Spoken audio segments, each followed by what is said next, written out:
The Talkin Wrasslin podcast, where potting is real.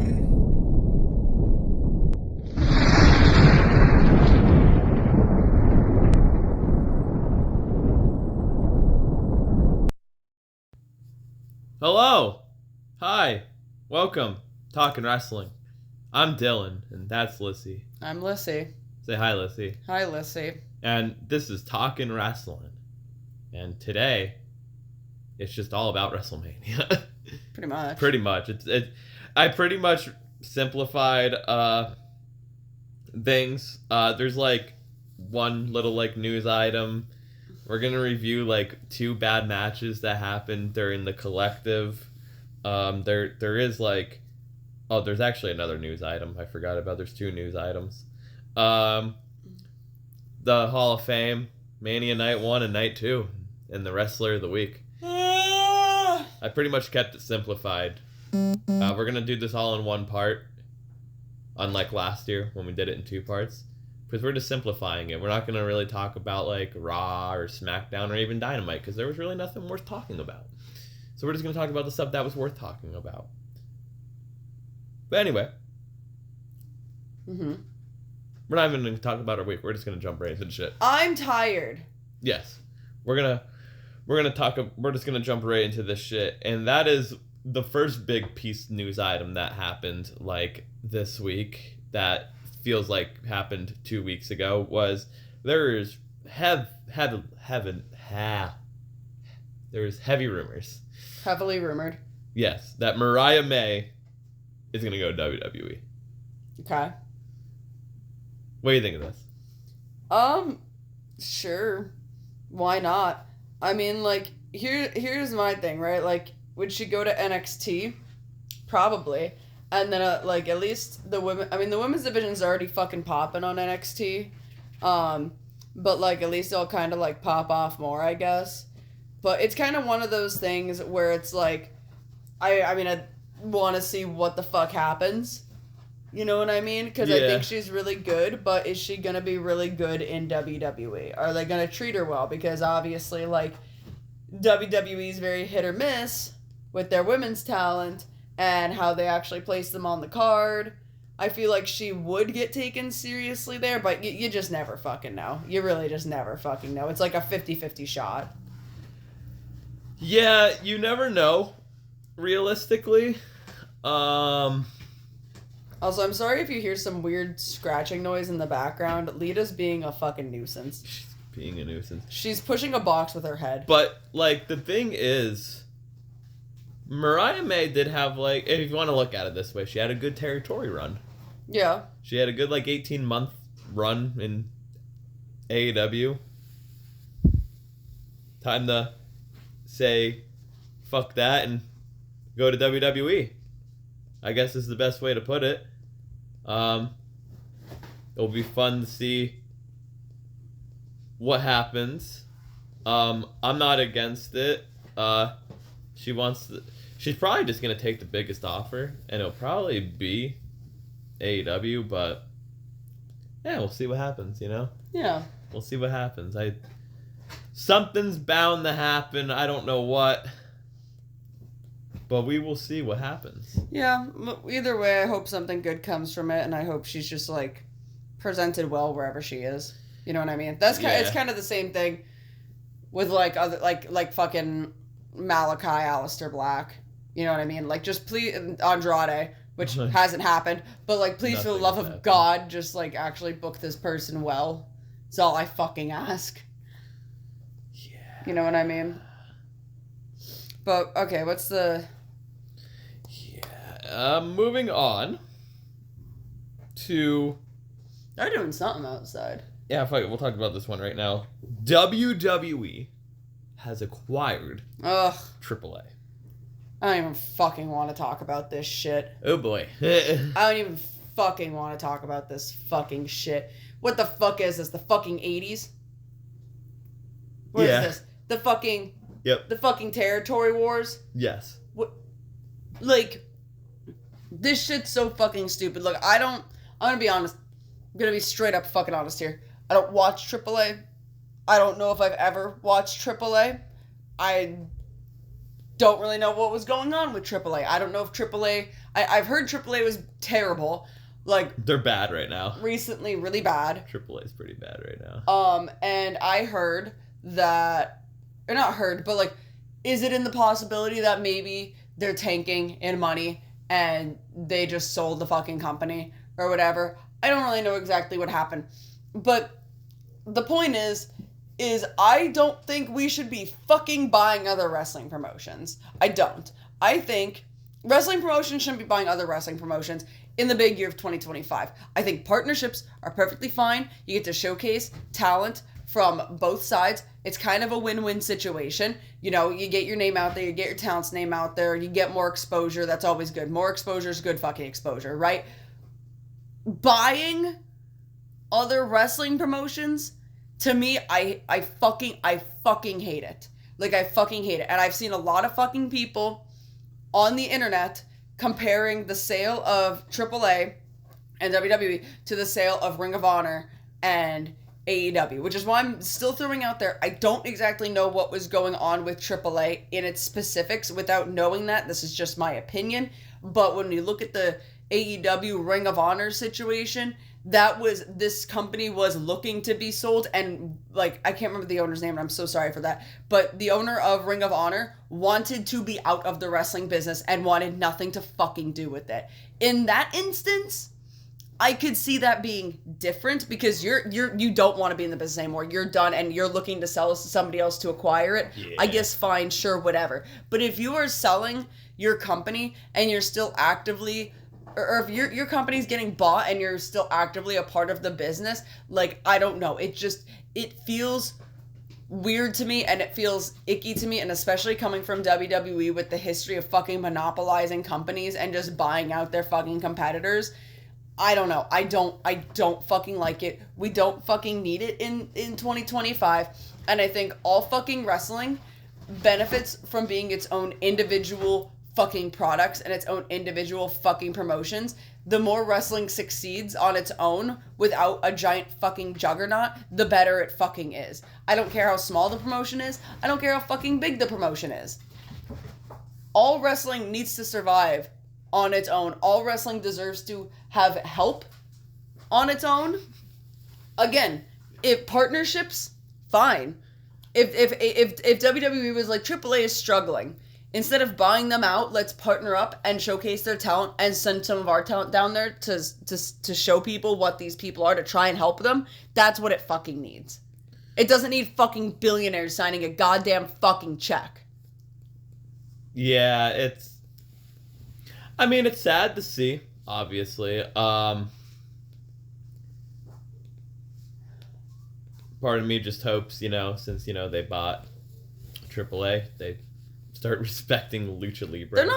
They're not, because now their main fucking lucha gimmick is a mockery of luchador gimmicks. Yeah. That's what's You're like, telling me. Hey, we just bought AAA. Look at all this great luchador talent. Anyway, here's El Grande Americano. I can't wait for El Grande Americano to win the AAA title. That's probably exactly what's gonna fucking happen. And does this mean Alberto Del Rio's coming back? I hope not. Can we get rid of him? I'd a fuck hope not, man. Because, my God, And also, isn't this the same fucking company that tried to, like, cover up the guy that tried to fucking murder Stephanie Vacure?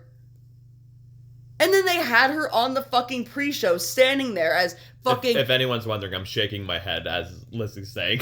They had fucking Triple H sit there as she's standing right next to him and is like, yeah, this is a great roster of great people, and, we acquired some great talent, and blah, blah, blah, blah, blah. And it's like, dude, like, the woman standing right next to you was called a fucking liar, and that she had false accusations against somebody who tried to fucking kill her, and that person wasn't even reprimanded with, like, being stripped of the fucking title. Like, what the fuck, man? Yeah, it's a little odd. It's weird. Who's gonna buy New Japan? No one's buying New Japan. First of all, international laws make it really fucking difficult I'm pretty what sure. What would you do if, like, it's, like, in, like, 2 days? Like, New Japan bought. Like, New Japan, I'm pretty sure, if I'm not mistaken, the international laws would make it very fucking difficult for an American company to buy out New Japan. If New Japan were to get bought out by anybody, it would probably be another Japanese promotion over any American promotion, because I think there's some, like, weird, funky-ass fucking laws and shit that make it, like, really fucking hard. Interesting, okay. I could be mistaken. I could be wrong. But I think if any Japanese promotion were to be bought, I could see it being bought by another Japanese promotion. That's fair. Yeah. But I don't think fucking New Japan's going anywhere. New Japan's been around for almost as long as WWE? Longer. Longer? No, WWE's technically been around longer. Yeah, I think WWE's been around for a little bit longer. If you technically count WWF, all that. Yeah. But, yeah. So, I don't think that they're really going to be going anywhere anytime soon. Yeah. It's weird. I didn't have that on my bingo card. But anyway, moving on. So, it's WrestleMania weekend. Mm-hmm. You have the indie promotions. Mm-hmm. They do shows and stuff like that. There's a show called WrestleCade, or whatever, like WrestleCade or whatever. They get like an all-star lineup of like past and present stars, and they just do random fucking matches. Mm-hmm. A random match took place over the weekend. You can watch it on Thriller TV. Minoru Suzuki versus Butterbean, with Dan Severn. This was terrible. As the special guest referee. Lyssie, you watched this match. What are your thoughts? So I watched this match while I was having very bad stomach cramps. And I just want to say that watching this match actively made my stomach cramps worse and pissed me off and put me in a bad mood. Like, legitimately pissed me right off. This was fucking terrible. I don't understand, and maybe it's because, like, I did kind of go into this match blind. Like, I knew that this match was happening, but that was to the extent of my knowledge of this match, so maybe I just missed something. Why the fuck were there rounds in this match? Why were they timed rounds? Why were the times different? Why did the second round start, but it didn't actually start, and then they had to reset the fucking time? Why did it end in a double DQ? How did it end in a double DQ? I don't understand that either. It was so bad, bro. It was just an unfortunate situation. Minoru Suzuki the commentary needs to was retire. awful. Yeah, Suzuki, I think, definitely has ran his course. Suzuki needs to retire. Butterbean shouldn't even, like, wrestle in an actual fucking match. Butterbean was throwing worse punches than people in DCW. Yeah. Lita, do you have anything to say about this? It was fucking god-awful. She's gonna smack the Ow. fucking camera. She's like, fuck this shit. It was so bad. Typical indie wrestling. Anyway, more on typical indie wrestling. So, the annual Joey Janela Spring Break extravaganza from GCW was held. Mm-hmm. Where they have wild-ass matches and stuff like that. We're going to talk about one match in particular, and that's the main event. And it was the main event. Are you okay? She's fine. Okay. She's fine. If you just heard a thud, that was Lita jumping into the table. But it was the main event. A no-rope barbed wire match. Joey Janela versus Sabu. In Sabu's retirement match, he showed up. He was wearing a suit and his turban. Uh-huh. And boy, oh boy. I don't know if I should call this a beautiful disaster, a train wreck, a clusterfuck, but that's the other name of the other fucking thing that they do, that Brody Lee Jr. won. I don't know what to fucking call this. This was bad. A tragedy. This was bad. I would call this a tragedy. This was so fucking bad. Okay, so I was saying this to Dylan. Actually, GCW is honestly the worst dog shit promotion out there, I think. I think GCW is probably the worst wrestling product out there. I hate to say it, but it's bad. So, I said this to Dylan, actually, when we were watching the Butterbean match. And I kind of love, in an ironic, terrible sense, I kind of love how GCW manages, and I was roping, like, the Butterbean and Suzuki match, like, into GCW because it was a part of the collective. But I just love how they manage to always have some of the most car crash, train wreck, tragic fucking matches that you've ever seen in your fucking life. Because they're like, I don't want to say they're so bad they're good, because they're not fucking good, but it's one of those things that you just can't help but watch, kind of laugh at, kind of cringe at, kind of go, what the actual fuck is happening right now? And then go and recommend it to your friend and saying, you need to watch this match, it's so fucking bad. Like, it's not good. It's not a so bad it's good, because that's definitely not the fucking case. But it's like this weird phenomenon that they managed to do, like, every fucking show. Like, something ridiculous is just going on. And basically, the point I'm trying to get here is, this match starts, not even starts, Sabu's walking to the ring, and he's clearly jacked up on something. Sabu talked more in this match than he has in his whole, like, 40-year career. Yeah, he's all sorts of whacked out or something. Something ain't right with them. And, like, the match wasn't exactly going great to start, but it was, like, fine. Like, it was what I was expecting from Joey Janela and Sabu. That's kind of what it was. You know, it was like, Sabu's 60-something years old, and he can barely walk to begin with. So this is what it is. This is kind of what I was expecting to happen. And then Sabu gets thrown. They had this weird, like, it wasn't really, I guess the table's like a best way to explain it, but it wasn't a fucking table. It was like set up like a table, but instead of having a wooden plank in the middle to cover it, it was just barbed wire. So like the barbed wire would have been like the tabletop, if you're understanding and picking up what I'm putting down. And Joey Janela throws Sabu into it, and he just fucking eats it. Like, he just face plants into this fucking barbed wire, and it's kind of like, oof, okay, that's kind of nasty, but like, it's Sabu, he's fine, whatever. And I don't know whose bright idea it was. I don't know whose bright idea it was to have this match to begin with, but I don't know whose bright idea it was to say, okay, we have no ropes. We have no sturdy, strong metal beam ropes. We have barbed wire, which is kind of not really flimsy, but it's flexible and movable and breathable. It's not as strong as the ropes. So let's take this wooden board that has barbed wire on it, of course. Let's take this wooden board and let's prop it up against the barbed wire ropes. And let's throw a entire 60-year-old grown man at the fucking wood, the like, not even a full inch plywood with fucking barbed wire wrapped around it. Let's throw him into it that's propped up against the fucking barbed wire. That seems like a good idea. That nothing, like the worst thing that can happen is he just gets caught in the barbed wire. That's the most catastrophic thing that can happen. No, what happened was Joey threw Sabu into the board. The board, I don't even think the board broke.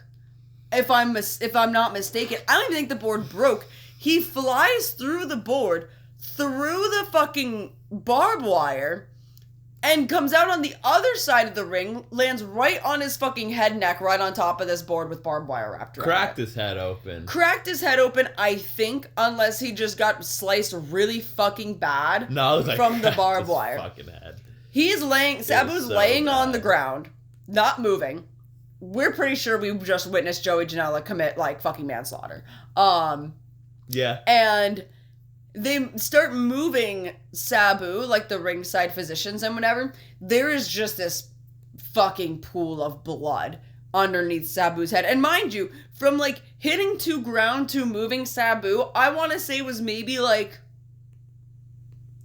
10, 15 seconds, maybe 20 seconds. And the amount of blood that amalgamated that fucking quickly was astonishing. Absolutely fucking astonishing. I thought this man was literally gonna die. I thought he was gonna fucking die. Yeah. Somehow, he didn't. There was 900 run-ins.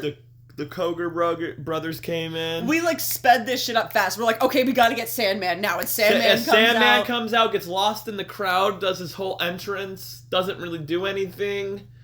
And, by the way, update on the Sandman. I did send in that question. He hasn't answered it yet. But I did send in that question from a few episodes ago. But, yeah, so Sabu then, like, rises like he's Juggalo Jesus. And then... On Easter Saturday. Saturday. And, no, this was Friday. On Good Friday. Good Friday. Well, Saturday morning. Whatever the fuck. But, then like, they start, like, trying to do spots to each other. And then Sabu, like, stops.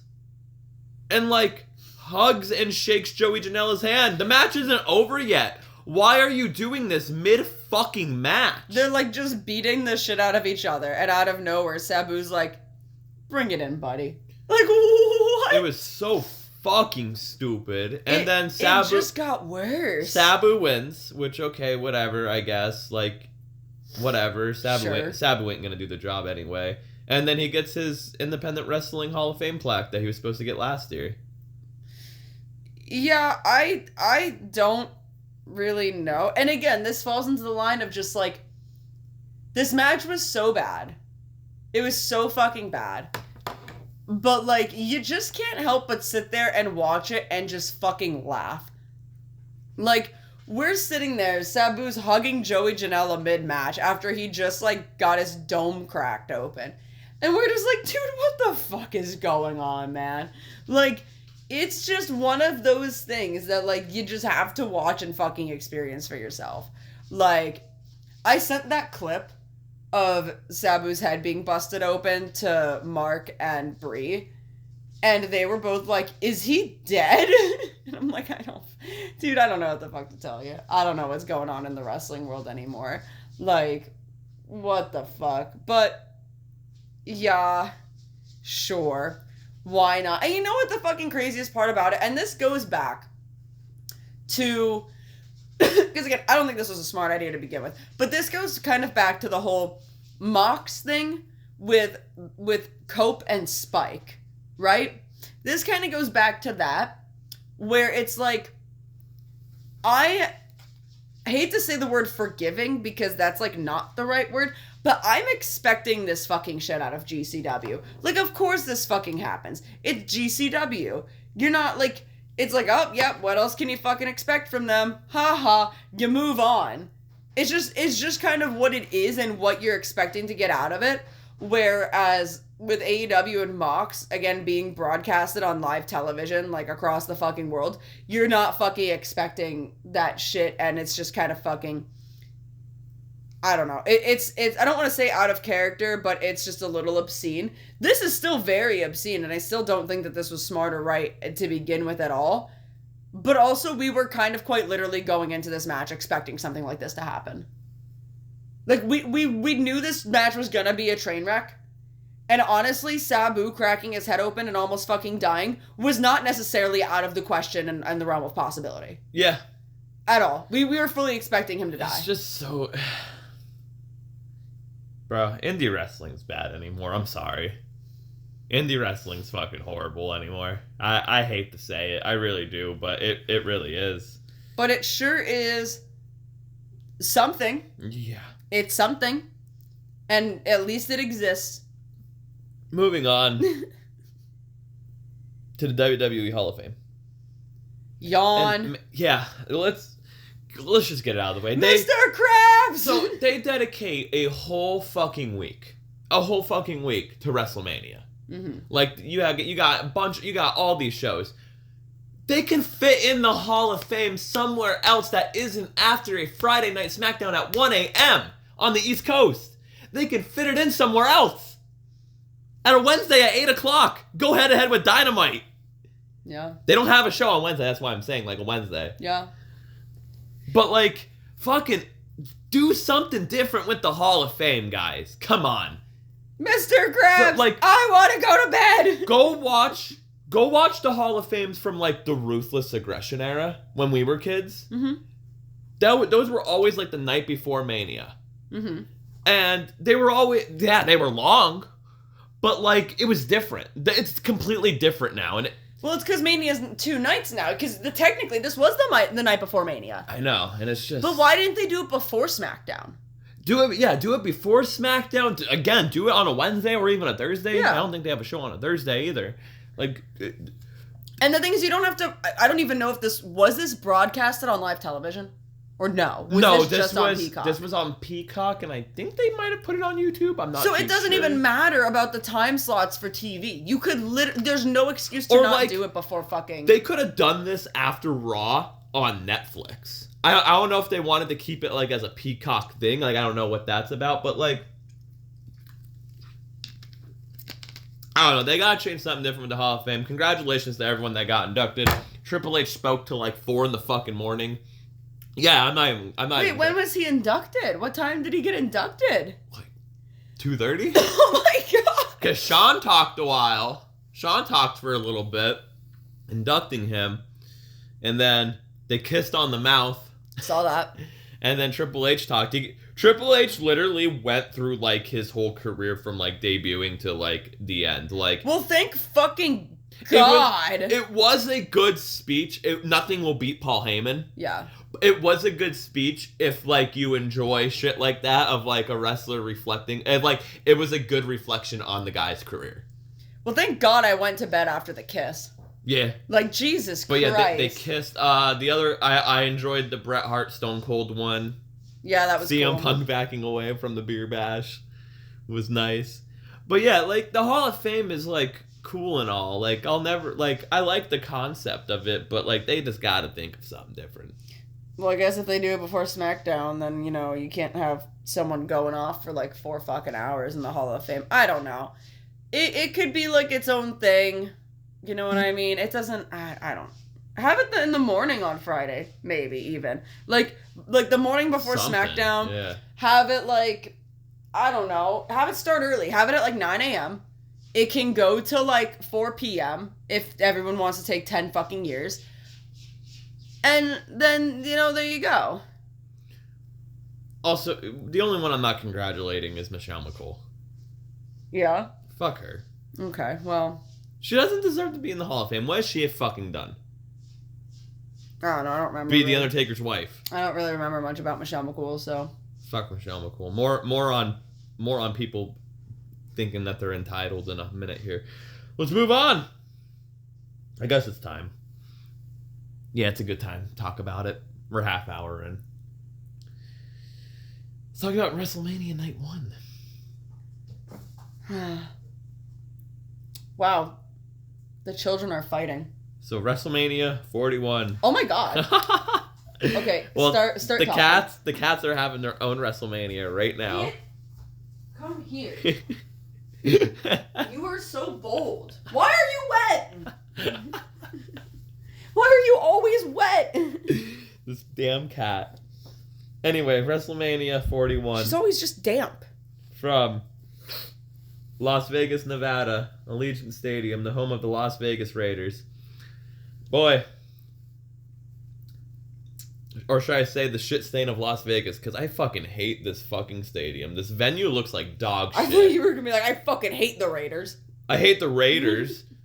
The stage setup, I did not like. I was not a big fan of it, honestly. Too many LED fucking screens in my wrestling. I will always say that. We need... Stop with the LEDs, my guy. That's all. Come on. Do Yeah, it's something ugly. different. Do something different. Oh, look at how cute this cat is real quick. Take a little peek over at her. Oh. Anyway. Night 1. It kicked off for the world's heavyweight title. Jey Uso defeated Gunther by submission. They made Gunther look like a fucking bitch. Mm-hmm. I hope some 7-year-old kid is fucking happy that Jey Uso won, because this is about to be the worst fucking world title reign in a very long time. This is fucking bad already. Yeah, how are we gonna have Gunther, like, tap out to a submission in, like, 5 seconds? First of all. Like, he literally... Why does she keep knocking her dome on stuff? That's because she's stupid. Like, how are we gonna have Gunther be this, like, immovable force? This unstoppable guy. And then fucking Yeet Man shows up, puts him in a fucking submission hold for, like, literally 0.5 seconds, and Gunther's like, oh my god, okay, you win. Haha. What? Gunther's 0-2 at Mania. Or no, he's 1-2 at Mania. I don't know. Like, first of all, the whole match was kind of just boring. This was, again, we didn't need to have this fucking match. This should have been someone fucking different facing Gunther. Yeah. Jey Uso is not it. No, I don't think that Jey Uso should have fucking won this. I don't think he should have won the fucking Rumble. We're off to a horrible start for Night 1 of Mania, in my opinion. Night 1, Well, we got to go in order here of what like we can't give away how we feel about Night 1 and Night 2 just yet. Just right now, as we are talking about the opening match, Night 1 off to a horrible start. I just want to say this. Oh my god. I was so bored for like a good chunk of this Mania, I drew an entire picture. Fair. But we'll continue. Moving on to a match that shouldn't even been on the fucking card. Mind you, they put this match on the fucking card over another tag team title match that is going to be a TLC triple threat match on SmackDown. For the World Tag Team titles, The New Day defeated the War Raiders. I did not pay attention to this match. Man, what the fuck are we doing, bro? This is fucking stupid. Moving on. Jade Cargill defeated Naomi. This was a really pretty decent, good match. This I liked was a good it. match. I'm glad they got their Mania moment. I'm glad these girls got their Mania moment, and Jade getting the win. Naomi's gear was so fucking cool. I love the fucking caution tape. Naomi's thing. character work is cool. Yeah. No, this was genuinely a really good match, and I think one of in recent memories of Jade's best outings. Yep. So, really glad to see that for them. To be honest, we didn't really need this match on Mania either, but I'm not going to complain because Jacob Fatu is the United States champion.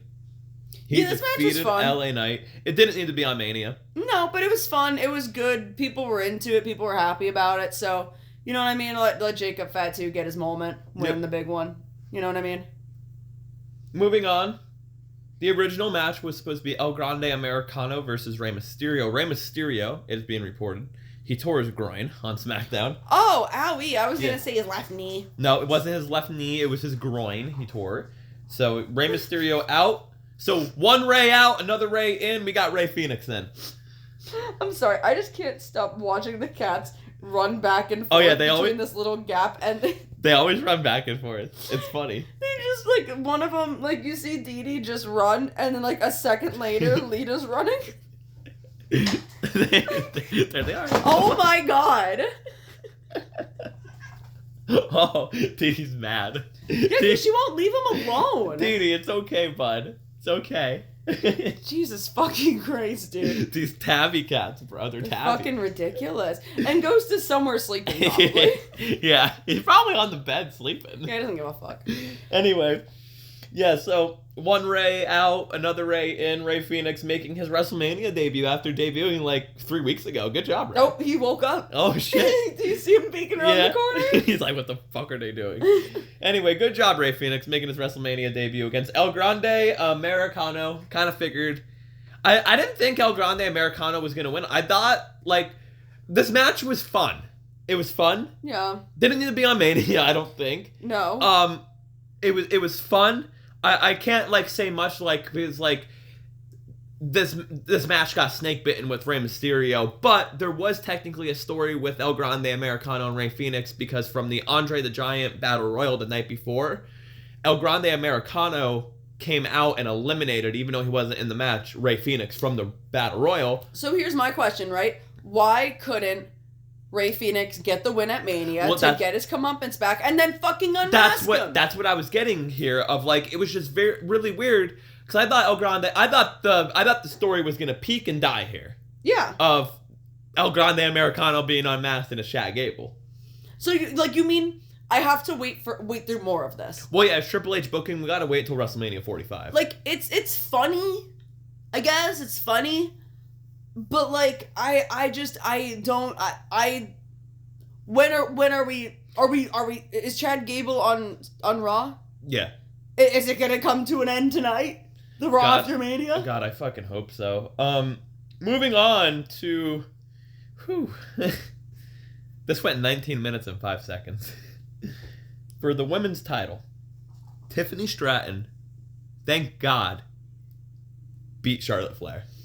Yeah. And hopefully, I never have to see Charlotte Flair wrestle again. I fucking hate Charlotte Flair. She's garbage. More on the fucking horsewoman later. Yeah, thank God Tiffany beat Charlotte, but what the this match was this match? They were shooting, brother. This was just fucking... Here's the thing. I've said this... Why were they wearing the same exact gear? Well... And obviously, you could tell the difference because Tiffany's way prettier than Charlotte. True. But I've said this before. I've said this to multiple people about this specific match. And I'm gonna fucking say it again. I'm gonna fucking say it here. I might even make a TikTok about it. Because fuck it. Right?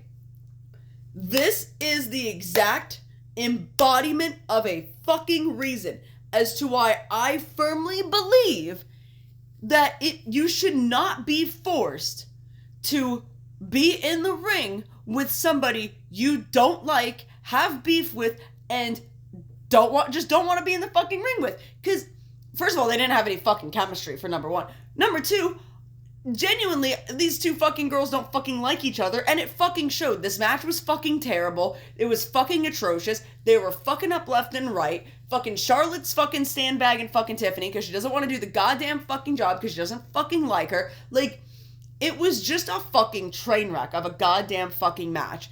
And people would give me so much fucking shit for saying, like, I don't think the Young Bucks should have to fucking work with CM Punk if they don't want to. Because some people, and I'm not saying this on Punk at all, but some people can be professional, like not like each other, but still do business and still be professional in the ring. And some other people just might hate you so much they don't fucking want to be, or just genuinely can't. And if that's a situation you're gonna be in, you shouldn't be fucking forced to be in the fucking ring with them, because the product's gonna be shit, someone might fucking get hurt, you're gonna have fucking problems on your goddamn hands, and it's not fucking worth it. I think the fucking mindset of just, it's unprofessional, just do fucking business, is so fucking outdated, because this is the fucking picture perfect reason as to why you should not have to fucking do that. Like, it was just bad. At the fucking, the grandest stage of them all, WrestleMania 41 in Las Vegas, and you have a fucking shootout? You fucking kidding me? Yes. You have some fucking bitch sandbagging another bitch trying to fucking knock her fucking tooth out? Are you fucking kidding me? Listen, Shawn Michaels did that too. I know Shawn Michaels fucking did that. I'm not saying Shawn Michaels ain't a fucking little bitch for doing it, because I think he fucking is, and I think he'd fucking tell you the exact same fucking thing. Undertaker had to sit behind the fucking curtain, wrapping his hand to let Shawn know, yo, you better drop this belt to Steve or I'm gonna beat your fucking ass. I'm just saying, I agree that if you're gonna be a little fucking prick and your opponent's gonna be a little fucking prick, and if you cannot trust the person you're in the fucking ring with, don't get in the fucking ring. That's like rule number 1 in wrestling is you are responsible for your fucking opponent. And if you can't be responsible for your opponent, or you don't trust that your opponent's gonna be responsible with you, you should not step foot in that fucking ring. If you think something's gonna happen, you should not fucking wrestle that fucking person. But you gotta do fucking business, right? Even if people want to be little bitches about it, you gotta do fucking business. Gotta do business, unfortunately. Like, I genuinely, with my whole heart, I love them. I love them with my whole fucking heart, but I would not fucking put it past Matt Jackson to do something fucking shady in the goddamn ring because he's a little petty fucking bitch. And I mean that from the depths of my fucking heart. I do not think the Bucks and Punk should have been in the fucking ring together. Well, also the thing is with wrestling. The thing, you gotta understand, the thing is with wrestling, these motherfuckers are making a bunch of fucking money. So, in the booker's mind, get the match in the ring. as long as they can cooperate with each other enough to get to the finish, okay. If you're gonna shoot, wrestlers know the difference between a work and a shoot and know how to handle those situations when those situations are brought upon. So, they don't give a fuck. Okay, as long as they're getting paid and they go out there and if one of them's gonna make the first punch. Whoever makes the first punch is the bitch. Whoever fucking retaliates is fucking unprofessional because they retaliated. It's a lose-lose situation in the situation.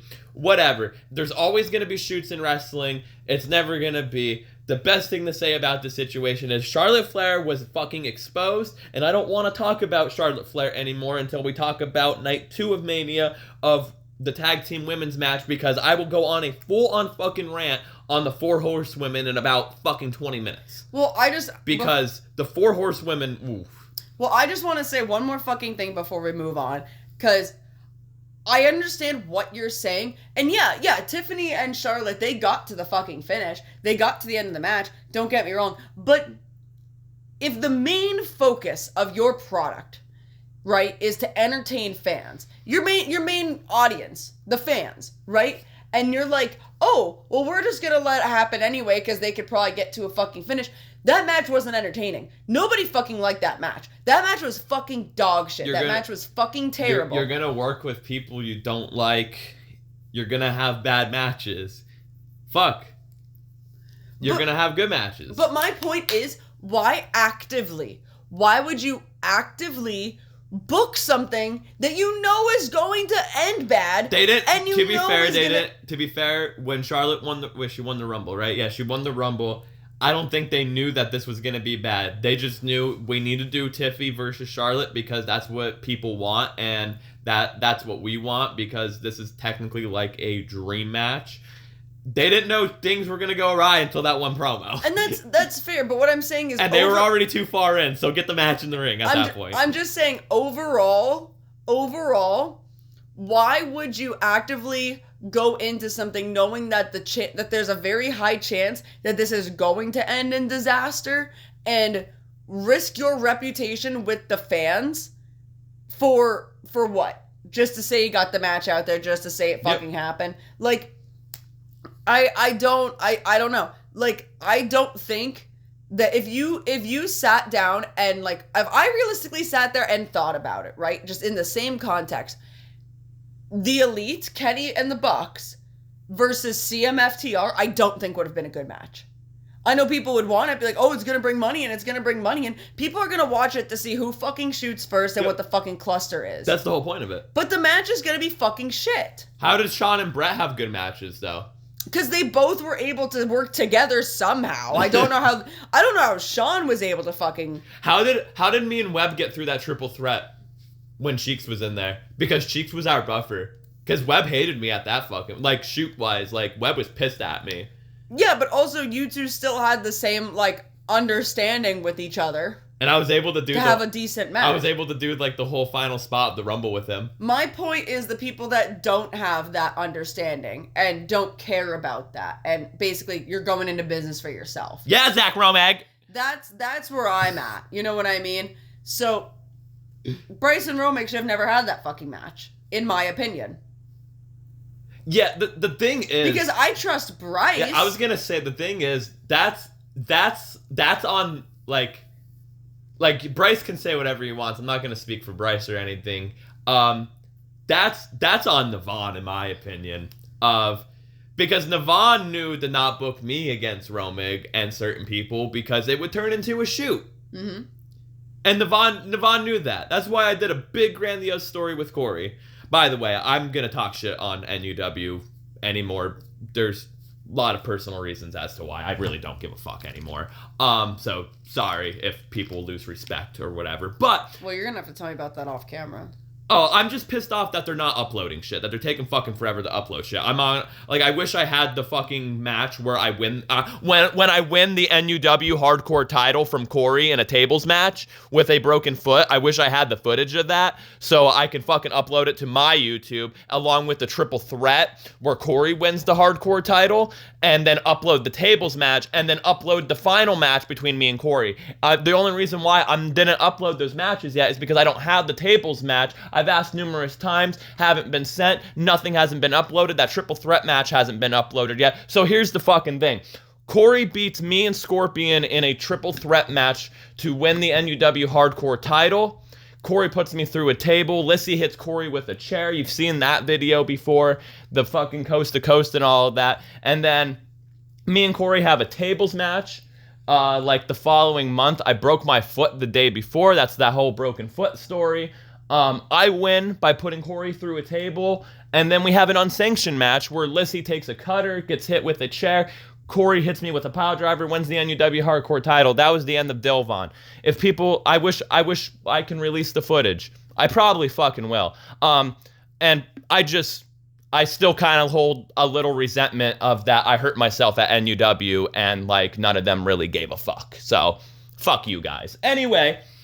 Didn't Jaeger film one of the matches?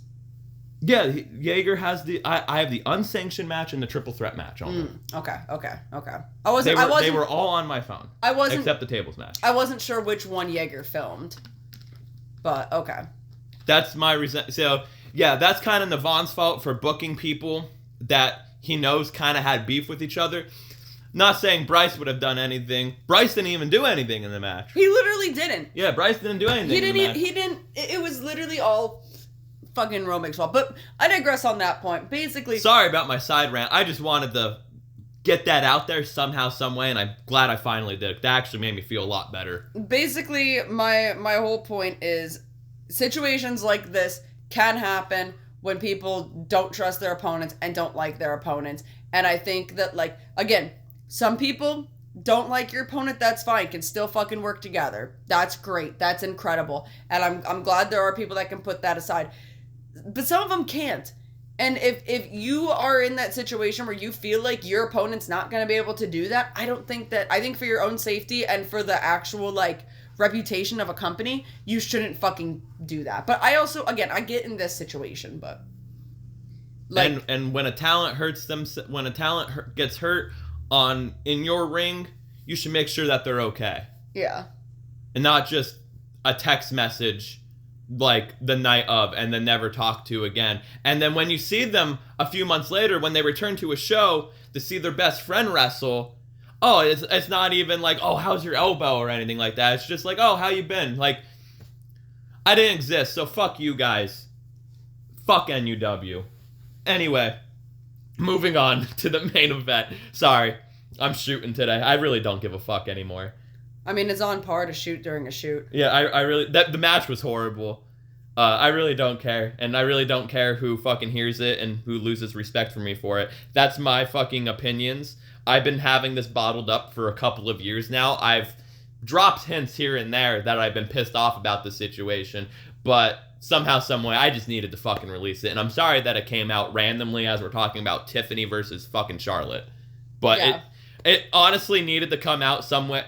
It would probably come out in a DCW shoot fucking video at this fucking point. I don't fucking know. Anyway, the main event. My hero, CM Punk, got the main event, WrestleMania, finally. This was probably This fire burns. This was probably the best match of all WrestleMania weekend, and I'm not just saying that because of who's in it. I mean, I put it up there with, like, my top 3 favorite matches of Mania weekend. Definitely. It's definitely top 3. So, triple threat match. CM Punk, Seth Rollins, Roman Reigns. Seth Rollins defeated CM Punk and Roman Reigns. But how? We're gonna get there. We gotta talk about all these things first. So, Seth comes out. I actually forget what his entrance was. So he had, like, the black... Yeah, that's what it was. The light, and then the thrower. lights went out, and he was Jesus. And then he was Jesus. He was God. He Shawn was. Michaels. He did the Shawn Michaels entrance. Yeah. I forgot he did. Roman had kind of like a basic entrance. Yeah, well, I don't care. Minus, like, the weird bloodline family I don't care about it. We're not talking about that stuff. We're gonna be. No, I just never liked Roman. But we're gonna be on like we're not gonna be like WWE. We're gonna keep politics out of fucking wrestling right now. But no, I mean, again, I don't really care about Roman, and just to begin with. But yeah. So Roman had that entrance, and then Punk's entrance. My God. Well, no. First, this fire burns. Well, yeah. That was fucking cool. The old footage, and then Living Color performing live. Punk coming out in the Mania 29 gear.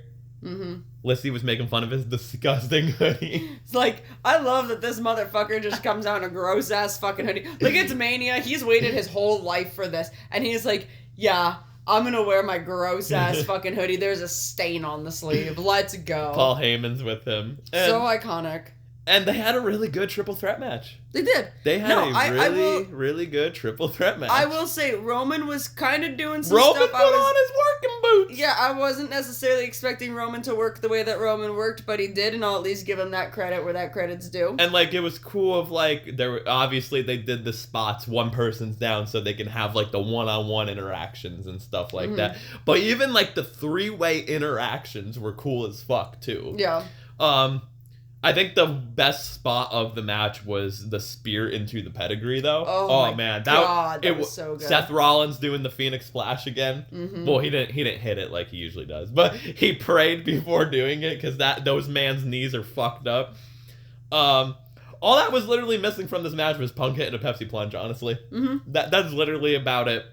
But yeah, then the finish. We knew that this was going to be a melodramatic match. Come on. Mm-hmm. We knew it, and, well, I called it.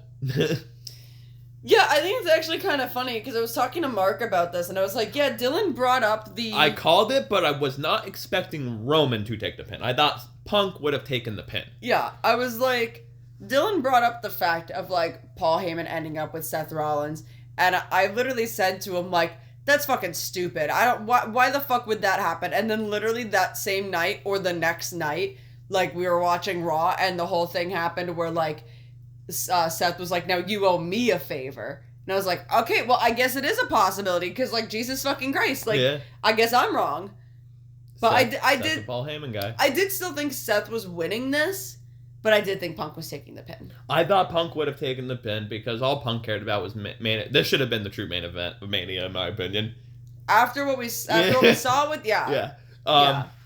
But, yeah, it's like, this was like a one-night Mania. This should have been event. But, yeah, no, fucking Punk got the chair. Oh, let's back up a little bit. The fucking Mox reference. Yeah, I just always think it's fucking crazy when they say Mox. Like, they don't say Ambrose or Dean, they just say Mox. I mean, Rollins did the night before, though. Yeah, no, that's fair, but, like, I just think that's crazy. You know what I mean? I had somebody that I work with who, like, says that they watch wrestling. I mean, they know enough, I guess, but nonetheless. And they, like, we were kind of, like, briefly talking about Mania, on Friday, and they were like, yeah, you know, I heard rumors that, that Dean Ambrose is gonna come back and the Shield's gonna reunite, and I was like, I'm sorry, what? And she's like, yeah, that Ambrose is gonna come back during Mania, and I'm like, that's literally not going to happen. What? And she was like, so dead set on it happening. And she also said like, oh, it doesn't make sense. Why would the New Day win the tag titles? The New Day's not going to win the tag titles. And I'm like, well, it kind of actually does make sense for the New Day to win the tag titles, but okay. So, I'm like, I haven't even really watched in a hot minute. Like, where have you been? Like, what? Anyway. Seth is gonna go hit Roman with the chair, or Punk's gonna go hit Roman with the chair. Paul Heyman fucking fist Punk's nuts. Fist Punk's nuts? Oh wait, he does more to Roman though. It's crazy. he does more than Roman though. He jerks him around a bit. He does jerk him a little bit. And then he's like, he made me do it. No, he said, you made me choose Matt's my tribal chief. And then he goes and he hands Roman the chair. and Roman just starts beating the shit out of Punk. And then the best fucking line I've ever heard in the best delivery manner after Roman finishes beating Punk, Paul Heyman goes, "My tribal chief, my tribal chief, my tribal chief, my tribal chief. Look! The Shield!" And I'm sorry, I am so surprised on my side of Twitter that has not just gotten clipped. And it has not gotten clipped on my side. People being like, yeah, he's so me for real, for real. Look, it's the Shield! So Roman goes to finally give Seth the chair shot, but then Paul Heyman fists Roman's ass and nuts, like dabbing Jay getting his asshole fisted. He grabs his dick and twists it. Literally, he grabbed his fucking ball sack and twisted his Samoan balls. Yep. And like... He gave a good 1, 2, blah, blah, blah, blah, blah. Seth was just turned around this whole time because he didn't want to see that. I don't blame him. No, he wanted to give them their privacy. And then Seth pulled the trigger and ended it, and Seth wins. Mm-hmm. The closing shot is him and Paul Heyman. Mm-hmm. And then after it went off the air, I like the video going around of Punk like getting up and they play his music and he said, "I fucking did it." Mm-hmm. So this is definitely not his last main event, though. No, God, no. He's gonna main event again. Because where the fuck do you put CM Punk on the card, realistically, right? But no, I'm glad Punk finally got his long overdue main event. And I mean, honestly, like, yeah, say what you want. I've said what I want about the triple threat too in the past, but like, he did it with the two guys that he helped bring in, technically. Yeah. So Punk's tied. Like, it's just crazy that like when you think of the Shield, CM Punk is tied to that lore, which is insane. So, what's your overall thoughts on night one? Yawn. Yeah. Big old yawn. Yeah, like. Really, the only thing I mean, the Jacob Fatu and LA Knight match was good. It was fun. It was good. That could have been on Raw or SmackDown. Jade and Naomi, great. Grande Americano fucking hit like a reverse 450, whatever the fuck, in this match against Rey Fenix. It was like a luchador match. It was fast paced, I guess. Yeah. The best way to put it. And then the triple threat, or the bright spots. Everything else were like dead spots, you know? Yeah. Like, they didn't really they showed like celebrities and stuff, but like nothing like major. Like, there's only like one celebrity that really got like involved in something. Yeah. Moving on to night 2, which was on 4/20. Blazing. Oh, they had Triple H open night 1. Yeah, it was Triple H that opened night 1. Shawn announced the Mania attendance for night 1. Because night 2, Stephanie came out, introduced everyone. Did they do like the Hall of Famers? Did they do that on night 1? Like, they brought, here's the Hall of Fame class of 2025. Yeah, they did that on night 1. Oh, it was on night 1? Okay. Yeah. Okay. I was watching night 1 mostly at work and had the sound off at a point, and it was probably at that time. But night 2, it opened with the women's triple threat for the women's world title. Io Sky defeated Bianca Belair and Rhea Ripley. One of the best matches. This was another great match. Incredible fucking match between these two girls. Right person won, right person got pinned. Yeah, no, I will say, I really wasn't going to be too upset if Rhea won her belt back. I would have thought it was kind of silly that she lost it to win it back at Mania. But I was happy with Rhea or Io. I think Bianca's, a good wrestler. I think she's a great wrestler, actually. But I do just feel like Bianca does get shoved down our throats a lot. Yeah.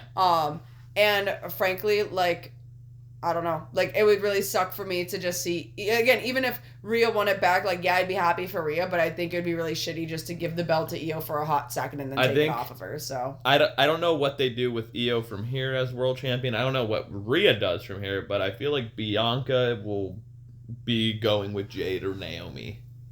Oh, yeah, she's going to make a choice. There's that whole story still there. But good opener to WrestleMania Night 2. We're off to a good start. Yeah, they fucking killed each other. Moving on to the second match, another match that they killed each other in. Mm-hmm. The Sin City Street Fight. Drew McIntyre versus Damian Priest. Remember when everyone was dogging about this match, about this build? They had one of the better matches of Mania weekend. Oh, yeah. They fucking went out there and it was a barn burner. They beat the fuck out of each other. I fucking loved it. Drew did his little, like, bored at work tweet again. Damian Priest did the 99 Undertaker entrance with the bat wings. Kerry King was there. Yeah. Fucking cool. No, it was a really fucking good match. I fucking love both of these guys. I don't care what anybody fucking says. I love Damian Priest. No, this was a good match. They beat the fuck out of each other. Drew McIntyre getting the win makes more sense. Yeah. I like Damian Priest too. Like you were saying it last night of like, yeah, he can't really cut a promo. His wrestling, yeah, kind of whatever. Like, yeah. But like he's cool as fuck. Yeah, like his promo ability, meh. His wrestling, he's a good wrestler. He's not the best I've seen. He's not the worst I've seen. He's pretty all right. He's just got something about him, man, that make people like him. I think he's a better heel. Yeah, he's definitely a better heel. But I don't know. Like, I just see Damian Priest and I'm like, just get happy. You know what I mean? I'm just like, I love this guy. I don't know what it is. Even if his promos are scripted as fuck, sometimes he's just kind of like unintentionally really fucking funny. I don't know. I just love this guy. And I love Drew, of course. It was a good match. Yeah. It's gonna be one of those like underrated WrestleMania matches that people don't talk about. Oh god, yeah. And another one that they're not gonna talk about. They're just gonna talk about the moment. The Fatal 4-Way match for the Intercontinental Championship. Dominic Mysterio, I told you all. I told every single one of you. Dominic Mysterio beat Braun Breaker, Finn Balor, and Penta. And Dom pinned Finn. I fucking told you it was going to happen. And they turned them fucking babyface without turning him babyface. That crowd, he got the pop of the fucking night. That crowd fucking imploded. He ran up the ramp and then ran back down the ramp to celebrate back in the ring. And that crowd was losing their fucking minds. Because the thing is, the crowd doesn't actually hate Dom. No. The crowd fucking loves Dom. This match was so good. Everyone got their moment. Penta, main event or Mania debut. Mm-hmm. He did great. Braun killed Carlito. Fucking. I love that running. I do gotta complain. So, I've been seeing a lot more on Twitter. I like Pat McAfee. I really do. I really like Pat McAfee. But at certain times, I do think he needs to tone it down. He is getting a little out of hand again. Mm-hmm. This motherfucker, Dom's coming out with like the mask on and stuff, and it's a tribute to his lineage of a luchador. Oh, I didn't know that. Yep, it was like his great-grandfather, like the whole gear, everything. Because I was really wondering why the whole gear is like his great-grandfather, his uncle, a little bit of Eddie was in there, Ray. It was like a lineage. I was wondering why he came out in a mask. Also, I still don't know why Finn came out in a mask. Everyone but Braun Breaker wore a mask. Yeah, that was interesting. But okay, yeah, no, that's really cool. Like, I didn't know that. So like, instead of like, trying to fucking explain the lineage of this gear, Pat McAfee just starts talking about fucking dude wipes. And then Michael Cole, I don't know what the fuck. I know it was 420. He was But Michael Cole was doing a worser job at announcing than Luscious Lou. Yeah, he was doing a really fucking bad job the second night. I don't know what the fuck was going on with him, but night 2 was not his night.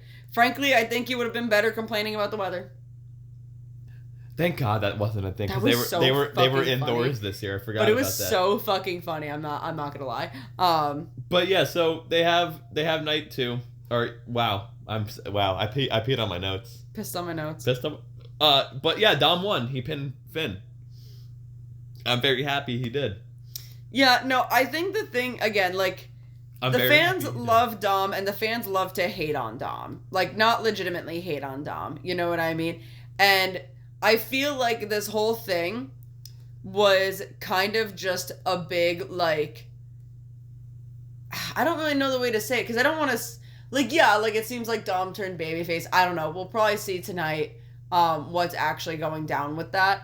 Or tomorrow. Or Friday. I don't know. Is Dom on SmackDown? Dom's on Raw. Dom's on Raw? Okay. So we'll probably find out tonight because it's Monday. But, like, it also just kind of felt like a moment, like, that felt like a moment with the fans. You know what I mean? Where, like, I don't know. It's really hard to, like, explain what I'm trying to get at here.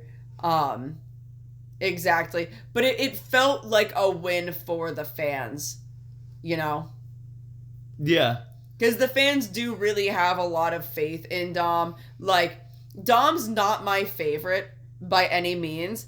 But again, I think Dom is a funny motherfucker. I love Dom as, like, an actual fucking person.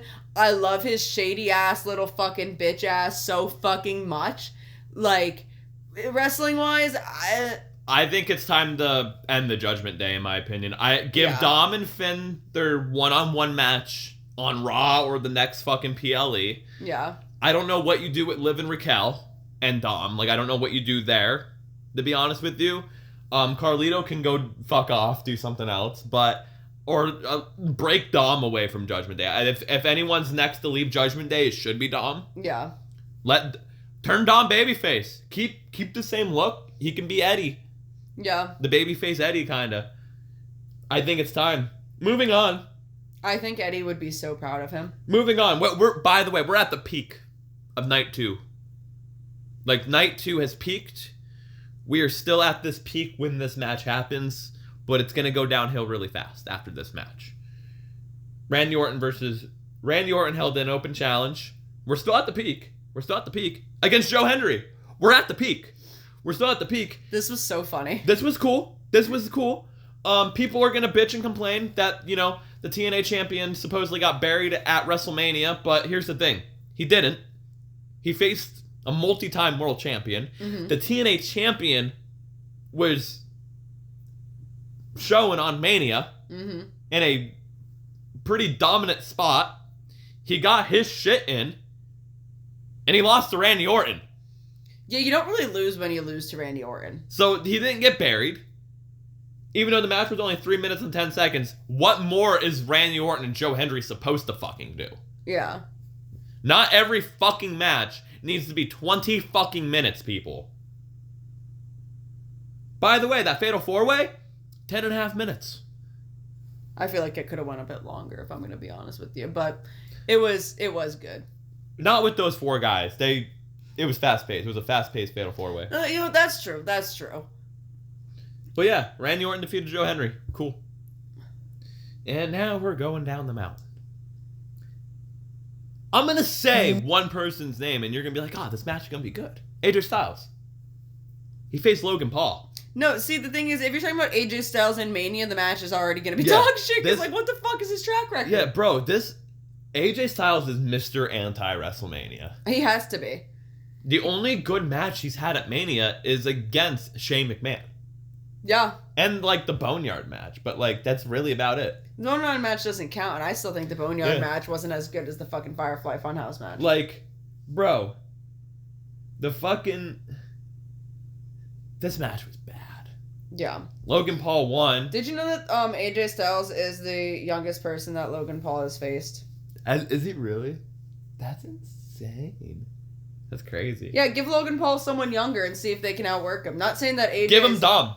Yeah, give him Dom. Not saying that, like, AJ is, like, slow or anything, or that necessarily Logan Paul outworked AJ, because he definitely fucking didn't, but, like, give Logan Paul someone his age. What's Logan Paul's track record? Hold on. Logan Paul cage. I'm pretty sure AJ Styles is the youngest person that Logan Paul's wrestled. I could be wrong, but I'm pretty fucking certain. This match is 6.85 on fucking Cage Match. How do I look up all the matches again? Matches. Oh. Okay. Oh, I mean, no, he technically has worked Dom. His debut match was teaming with The Miz to face Dom and Ray. Okay, what about in singles? Then, I'm not going to count tag teams because he has somebody else to carry him. He faced The Miz. Okay. Is The Miz younger? Well, let's find out. AJ Styles. Oh, you know what? He might be. Is 47. He might be younger. The Miz is 44. Okay.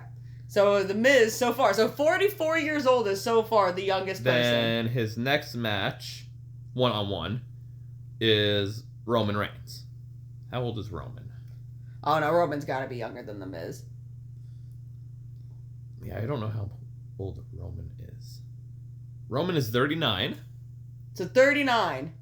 39. How old's Logan Paul? Logan's a little bit older than me, I think. I think he's 29. 30. 30. Okay, I was close. Okay. Oh, I keep backing out of that. Then the Rumble doesn't count, but he had the Rumble. Then he faced Seth Rollins. See, my point is just falling further away. Well, now I just want to see something. 38. So Seth Rollins is the youngest so far. Seth Rollins. Then he had the Money in the Bank match. I'm not so counting that doesn't count. Then he faced Ricochet. My point is falling further and further from the truth. How old is... How dare people on the internet lie to me? Ricochet is 36. Ricochet's only 36? Yep. God, I thought he was closer to fucking... Then he 39. faced Rey Mysterio, who's in his 40s. Kevin Owens, who's in his late 30s. Then The Miz. Again. Then he was in the Elimination Chamber. Then Kevin Owens and Randy Orton. Then he faced Cody Rhodes. Then he faced LA Knight. Yeah. And LA Knight's in his 40s, I'm pretty sure. And Santos Escobar. How old is Santos? He actually might be the youngest. Yeah, Santos might be the youngest. We're going to find out. I don't know how old Santos is. 40. Oh, no, okay. Santos is 40 years old. Wow, he looks way younger than he actually is. Good for him. Yeah, then he did a couple of matches. He had LA Knight, then the Rumble, then Rey Mysterio. So wait, is AJ actually the oldest? And then AJ. No, because I think Orton's older than Yeah. than AJ. Bro, how many matches he's wrestled? 1, 2, 3, 4, 5, 6, 7, 8, 10, 11, 12, 13, 14, 15, 16, 17, 18. He has 19 matches. Now, So all the people he has wrestled has been older than him. we're going to talk about him doing jobs now. Ready? Logan Paul. We're going through his whole match record. We're going to count the Rumbles and all that, which are obviously losses. 1-0, 2-0, 2-1, 2-2, 2-3, 2-4, 3-4, 4-4, 5-4, 6-4, 6-5, 7-5, 7-6, 7-7, 7-8, 7-9, 8-9, 8-10, 9-10. Okay, he actually does do jobs. That's kind of surprising. He loses like one-on-one matches. Actually, that's actually kind of crazy. That is kind of surprising. I feel like in recent memory, I've just been seeing Logan Paul win. Yeah, that's actually kind of. But crazy. also, I in fairness, I guess I don't really pay attention to his like matches that he has on TV, if he has any on TV. Anyway, this match was bad. Yeah, no, this match fucking sucked. Logan Paul fucking sucks. And genuinely, my point still stands of I want to see him wrestle somebody a little bit closer to his age, maybe even younger than him, because in fairness, now you can argue and say, well, Logan Paul's newer to the industry. Let him wrestle Chad Gable. Well, here's the thing. People are like, oh, Logan Paul's like newer to the industry, yada yada yada, whatever. But then on the same token, people want to say, well, he's a fucking prodigy. He's so fucking good at what he does, yada yada. Okay, I want someone to wrestle him that might not be as experienced. Like, would probably still have more experience than Logan Paul, nonetheless. But I want to see him wrestle somebody who might have the same amount of experience or like maybe a little bit more than him and really, really actually see how fucking good he is. No disrespect to Dom at all, but like Dom only has really like what, at most like 5 years experience, because I think he started wrestling around the time we started dating. He started wrestling. Yeah, during the pandemic. Yeah, so Dom has about 5 years wrestling experience, right? That's a little bit more than Logan Paul, but Dom's not like anywhere near a Seth Rollins, a Roman, a fucking LA Knight. Like Dom is better than Logan Paul. But I want to see, like, can Logan Paul actually fucking... Can he actually have a good match with somebody who doesn't have 10 plus years experience? I'm sorry to say it. I think Dom's better than Hook. I would love to see Dom and Hook wrestle. Watching Dom this past year and Hook this past year, Dom's way better than Hook. I want to see both. I want to see them in the fucking ring. I think that's never going to happen, but I think that would be a really fun, interesting match, honestly. No, never say never. I could see Hook showing up in NXT. That's true. It's not going to happen, like, right now or anytime soon, obviously. But, like, I think that would be cool. Dom's a future world champion. Yeah. Yeah, no, I think that would be a really fucking cool match to see. But yeah, this match was bad. Yeah. Moving on to one bad match to another bad match, bad booking decision, bad creative all around. So, the original match, it was for the women's tag team titles. It was supposed to be Liv and Raquel defending against the Bird Lady, known as Lyra, Valkyria, and Bayley. Well, they decided to write Bayley off. Why? She's not injured. She's actually not injured. They just wrote her off. Fuck it. Fuck Bayley, right? Because, I literally said this. Listen, did I not say this? Watch it be Becky Lynch. Oh, guess who it was? Lissy, who was it? Becky Lynch. It was Becky Lynch. Lissy, how long did this match go? 8 minutes, 40 seconds. Becky Hogan, ladies and gentlemen. You want to talk about Adam Hogan? Well, now we're going to talk about Becky Hogan. Becky Hogan over here inserts herself in this tag match, and guess what? She wins. Didn't she do that before against Bianca Belair a few years ago at SummerSlam 2? Yeah, she did. That's right. Anyway, this was fucking stupid. Literally, is Bayley the only fucking horsewoman to not have a fucking ego? It seems it. Is Bayley the only fucking horsewoman that can actually fucking wrestle still?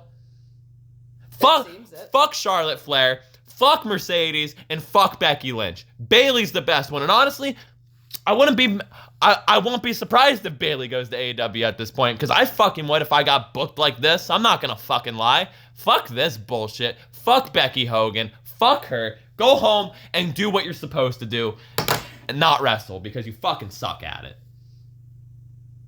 You know, Your thoughts on this? My thoughts. Before I end up saying something to get me canceled. I think Bayley would be a really good asset in the women's division in AEW. Can you imagine? Like, I'm just gonna dream match right now. Can you imagine Bayley versus Chris Statlander, Bayley versus Willow Nightingale? Even let's run it back with Bayley and Mercedes, because we know they work well. They're together. Going to if they do that. Yeah, you know they work and well together. They'll be a tag so team. Fucking good together. They were great as a fucking tag team. Like. Or even Bayley with, like, the younger talent. Bayley and Billy Starks. Bayley and Julia Hart. Like, that would be so fucking good, dude.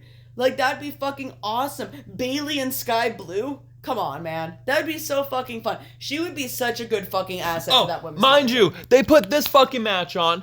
The Intercontinental Champion is featured. Not in a singles match defending her belt. Where is the United States Champion at? Not on the fucking show. We can have a 2-night Mania, but we can't have all these people on the fucking card. Get me the fuck out of here. This is fucking bullshit. See, I'm not biased. I'll bitch about Tony Khan. Now I'll bitch about Triple H. This is fucking stupid. Well, I mean, not to say the Mania card wasn't booked to begin with, but I'm just going to throw it out there. If WWE's plan to going into promoting Mania was talking politics, they're definitely not having Chelsea Green on the fucking card. This fucking whole Mania, the vibe seemed off. This is what happens when you spend thousands of dollars for a fucking ticket. And you want to know who your real fucking audience is, WWE? The fucking poor people. Me. That will fucking pay like $50 for a ticket to fucking watch it live, not $500. Fuck out of here. Fuck you. Yeah, dude, our tickets to AEW at Full Gear, even though they were, like, further back, were, what, $200, I think, after fees for both tickets? Fucking bullshit, man. And even though, like, they were kind of higher up seats, our view was fucking great. I hate, see, there's things I like in both companies, and there's things I hate in both companies. I'm not fucking biased. It just took me a minute to bitch about WWE, because AEW's been fucking having pay-per-views more than WWE.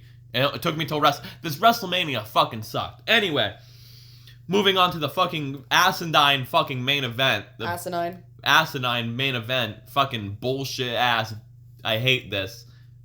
Never want to see this bullshit again. At least John Cena won his 17th title, but what an underwhelming fucking main event. And see, finish. The match wasn't like garbage, but it was a Cody and John Cena match. You don't miss anything. John Cena wrestled like a heel though. It was weird, but like if you're blind and you don't know, you can't watch wrestling and you're blind, but you only go by sounds. But you remember how Cody Rhodes and John Cena wrestled? You didn't fucking miss much. Yeah, so the thing is, like, I will throw the conspiracy theory out there. And I hate to, like, explain it away, but, like, I'm wondering if the reason for the way that this match ended is because of how recently Cena's been talking about how he's not going to give the fans they want. They want a new theme song. They're not getting it. I know. Well, I know you know, but I'm saying this for the podcast.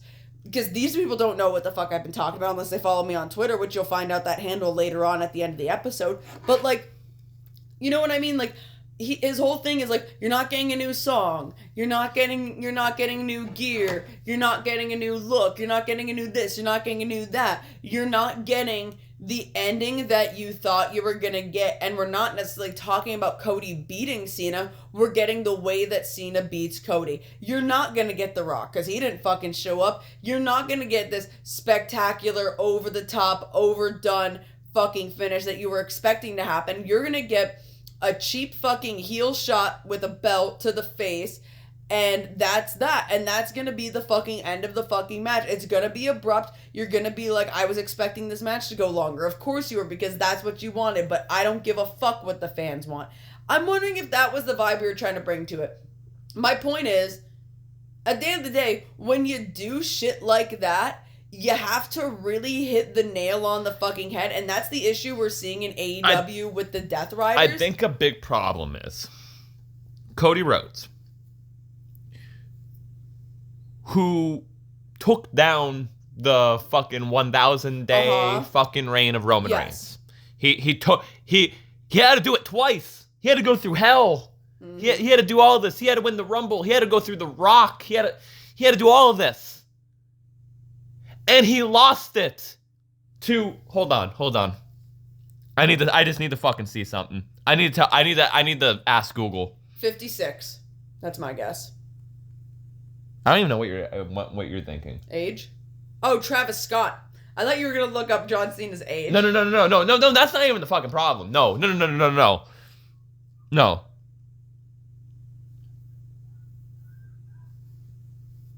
There's no fucking way. Google is telling me that Travis Scott is 6'3", 220. There is no fucking way. That's bullshit. So I'm not believing that. So I'm just gonna WWE stats, buddy. So I'm gonna fucking just Jim Cornette this now, or WWE it. So I'm gonna over exaggerate. Cody Rhodes, who beat. I'm using air quotations. One of the greatest world champions in recent memory. He held it for 1,000 days plus. They had to do it twice. Everyone knows that. He held it for 378 days. Okay. I said as long as he holds it for a year. That's all he needed. Yeah. I'm fine with that. The issue's not 378 days. My issue is losing the John Cena, okay. Losing clean the John Cena, okay. Losing dirty the John Cena, okay. But you need help from a 5'0", 99-pound Travis Scott. I think that's soaking fucking wet with bricks in his fucking pockets. I probably have more muscle in my pinky than Travis Scott. Fiend. He makes really, really nice Nikes, though. I will say that. He's got... Cody Rhodes lost to the guy that created Astro World. Yeah, well, yeah. But anyway. No Rock. Why? Why was The Rock a part of this, then? if he's not gonna be there. Fucking stupid. It like John Cena could have just turned heel and fucking like won the belt that way. Like the ending was just very underwhelming. I thought I was expecting like fucking last year. Like maybe I got my hopes up. Maybe I did. But I was kind of expecting Bloodline Rules 2.0. I was expecting run-ins. Steve Austin was there, but he was just there to announce the fucking attendance, and then the lady took a flop. By the way, the guy in the orange elbowed the lady. That made the lady fall. The barricade never touched the lady. Oh, so like the guy like got jerked from it and hit her? Someone slowed down the video. The barricade, and people were showing pictures. The barricade on the other side of the barricade is padded too. So even if you got hit, and the people were saying in the front row that the barricade barely moved anyway. It moved, but it didn't have enough force to like. Yeah. 'Cause also LED boards there too. Yeah. When it was just Steve hit the fucking thing, and like the guy was like leaning against it, so like obviously he got jerked. Yeah. And he didn't move though. Like people were saying the guy didn't move. It was just his elbow like, oh shit, like moved. Like it was like one of those like you put your hand on the table but like it slides off the table and you're like, oh shit. Yeah. It was kind of one of those, and he elbowed the lady. That's why that there was a delay reaction. So the lady did flop. Pretty much.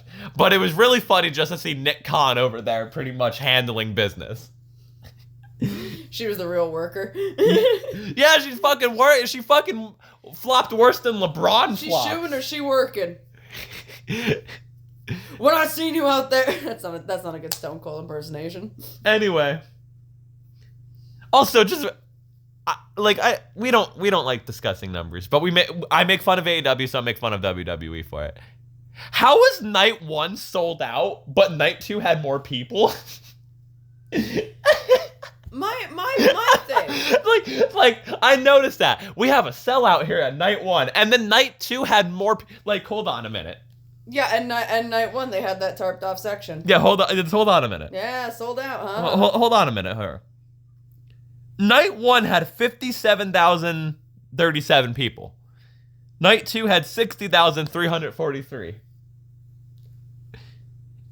In the total, 1,117,380. That's literally not how numbers work. Like, I'm sorry. Like, well, yeah, that's how you add them up.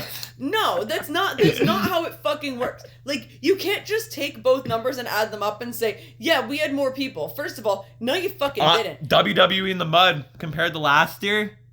Last year in Philly. That's literally not how it fucking works, because that doesn't account for people who bought 2-day fucking passes, the same fucking people that fucking showed up. It's not a new crowd every single fucking night. It's not, green shirt guy was there twice, okay? He doesn't count for fucking 2 people. He's one person. Like, it doesn't, anyway. This main event match fucking sucked.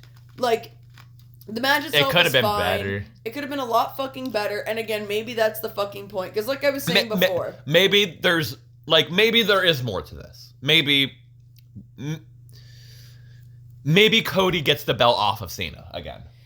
Maybe this was the first chapter. Like, maybe there's, you know what I mean? I'm tired of the Codyverse. But like I was saying with like the shit with like Death Riders. Like, when you are going to do something that is like, you're not going to give the fans what they want, you really have to hit the nail on the fucking head. And in my opinion, both of these situations that, in my opinion, probably have the same underlying tones of the fans want this, you're not getting it, both of them miss the fucking nail.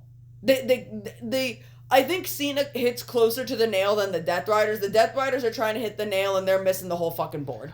But like, Cena, I think maybe came close but hit his thumb. Also, they did the run out wrong.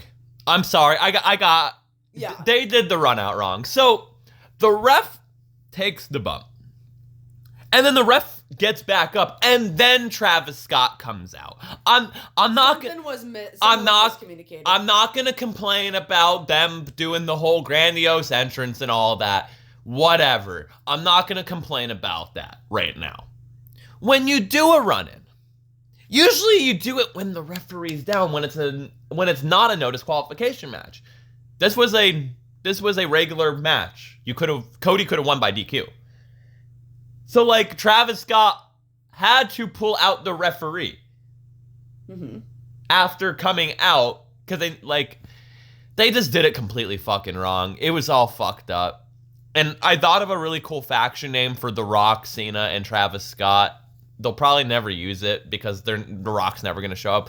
Planet Hollywood. What a cool fucking name for the faction. But, like, I don't fucking know, man. It was underwhelming. I'm happy for Cena. Like, overall. This wasn't a bad Mania. I'm glad Cena won number 17. I'm not going to get into statistics of Ric Flair technically holding 20 titles. Anyway, but fuck Ric Flair. John Cena's the fucking GOAT. And yeah. Honestly, if we're going by 16 world titles, if WWE the only company that exists, so 16 world titles, okay. So if we're going by 16 world titles, I'm glad John Cena was the one to do it. Yeah, no, like overall, I'm happy for Cena. I'm very fucking happy for Cena. Who better? He fucking deserves it. I just am not a fan of how it came about. We'll see more as this story unravels.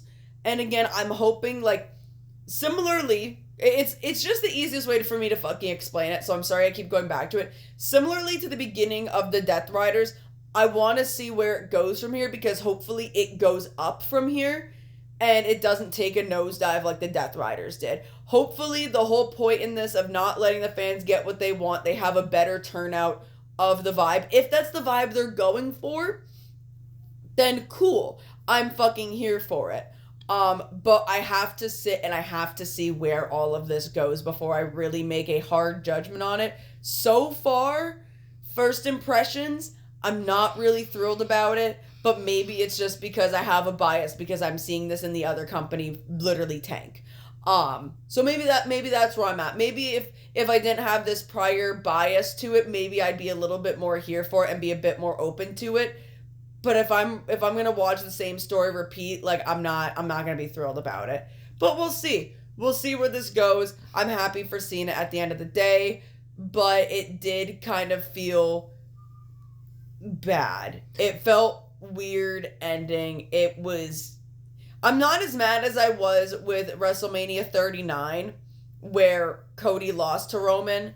And I was pissed off about it, and I really didn't give a fuck about what was going on in WWE for a hot minute because I was that fucking mad about it. I'm not in that same scenario, but I do feel like it has that same, like, hollowness to it that 39 had at the end of it, just not as gut-wrenching, because we're actually, at the end of the day, still happy for Cena. You know what I mean? We did want Cena to win. We didn't want Cena to win with this story. What's your thoughts overall on night 2? Way better. Way fucking better than night 1. Now, the matches that sucked on night 2, I will say sucked worse. I was going to say, night 2 started off fucking great. Yeah. And so you had the women's triple threat, amazing, beautiful. Drew and Damian, great. The Fatal 4-Way, awesome. Orton and Hendry, fun. And then it went downhill from there. Yeah. Paul and Styles, garbage. The women's tag title, fuck Becky Lynch. And this main event, just underwhelming. Mm-hmm. From the entrances, too, were just underwhelming, too. Like... The Mania entrances were not it this year. I enjoyed Punk's because I'm biased. I enjoyed Tiffy's because that was really fun. Tiffy's was really cool. I enjoyed Punk's because I liked the nostalgia. He brought back This Fire Burns, all of that, Living Color, all of that was here. I'm gonna try to go through like everyone's. El Grande Americano's like entrance was kind of cool, like what they did with it and stuff. I will say that. Damian Priest's entrance was cool because it had Kerry King from Slayer. Yeah, I like that, because I have been out of the fandom for a hot minute. I do like that Drew's was Doom themed. Yeah. I'm always a sucker for a nerd fucking, like, entrance. At first I wasn't sure, but then they were talking about it because I guess that match was, like, sponsored by Doom. And I was like, okay, that's actually kind of fucking cool. I like that. I'm always gonna have a soft spot for cosplay wrestling. And then I like Dom. Like, I like Dom's gear because of, like I said, it was, like, the whole lineage. I wish I knew that going into it, Pat McAfee. Yeah, Pat. Like, educate me, please. Orton's gear was cool. It was his throwback to his debut gear. And Styles' gear was also cool. It was, like, a TNA Styles gear. Like, the white and blue was really cool. But, yeah, like, Cena's entrance was so... Like, Cena's always known for, like, his big, grandiose entrances. Again, I'll give a bit of a pass because that's what the fans wanted. I did like that it was like just black and like it looked like it was like the Hollywood sign. Yeah, okay, Orange Cassidy. Yeah, Orange Cassidy. It's like the fucking Cody, Orange Cassidy entrance. Cody thought he was fucking Iron Man with his weird mask. Motherfucking goddamn! I was so fucking mad about that when the mask. Like we were sitting here watching it, and I looked at it and I was like, "Why the fuck did that mask just open by itself?" But yeah, they probably, like, this is one of the Manias. Look, Mania doesn't need to be 2 nights. I understand why they fucking do it. SummerSlam's gonna suffer from the same fucking fate this year with them doing it 2 nights. You can take the matches from each night and put them on this show. And the matches that fucking sucked, you can keep them off, or you can do something different. Like putting that triple threat tag match for the SmackDown tag titles on the card. Not on a SmackDown. The Motor City Machine Guns got fucking robbed. Triple K. Are we surprised? Anyway, well, they're white though. The Street Profits. They're the champions. The Street Profits got fucking robbed. And so did DIY. And Tommaso Ciampa's beard. Rest in peace, Tommaso Ciampa's beard. Got robbed. Anyway, there's one more thing I wanted to add. This happened after Mania. This happened like early this morning. I woke up seeing this. Karrion Kross shooting, boy.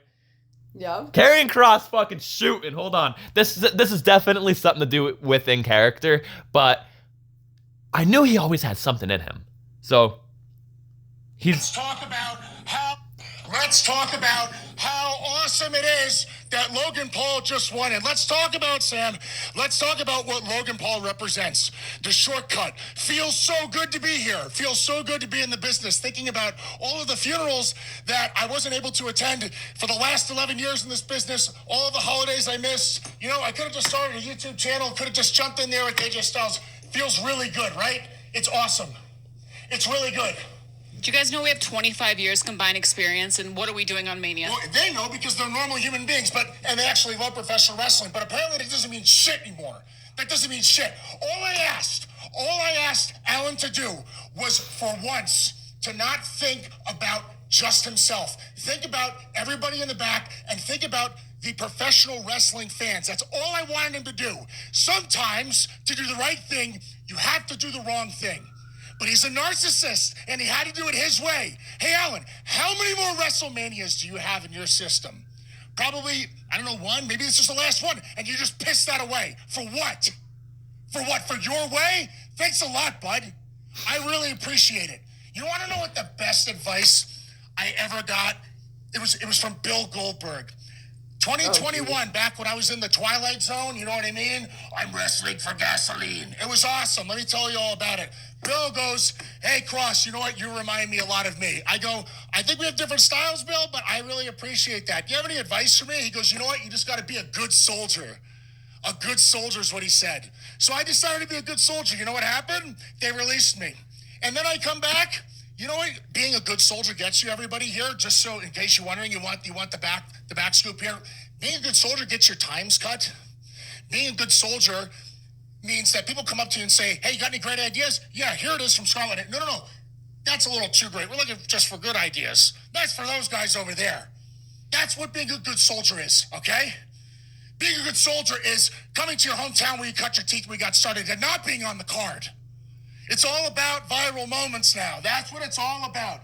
Viral moments. Well, Guy, everybody's been telling me that I got to become undeniable. And as soon as it happens, they ignore it and they shut it down. I never asked to wrestle Randy. I never asked. That happened organically, and you ignored it for a viral moment. And good on Joe. Nothing against him. but you ignored it. And the crowd told you exactly how they felt about me on SmackDown when I was eliminated, and you ignored it. Become undeniable. My ass. My ass. You want a viral moment?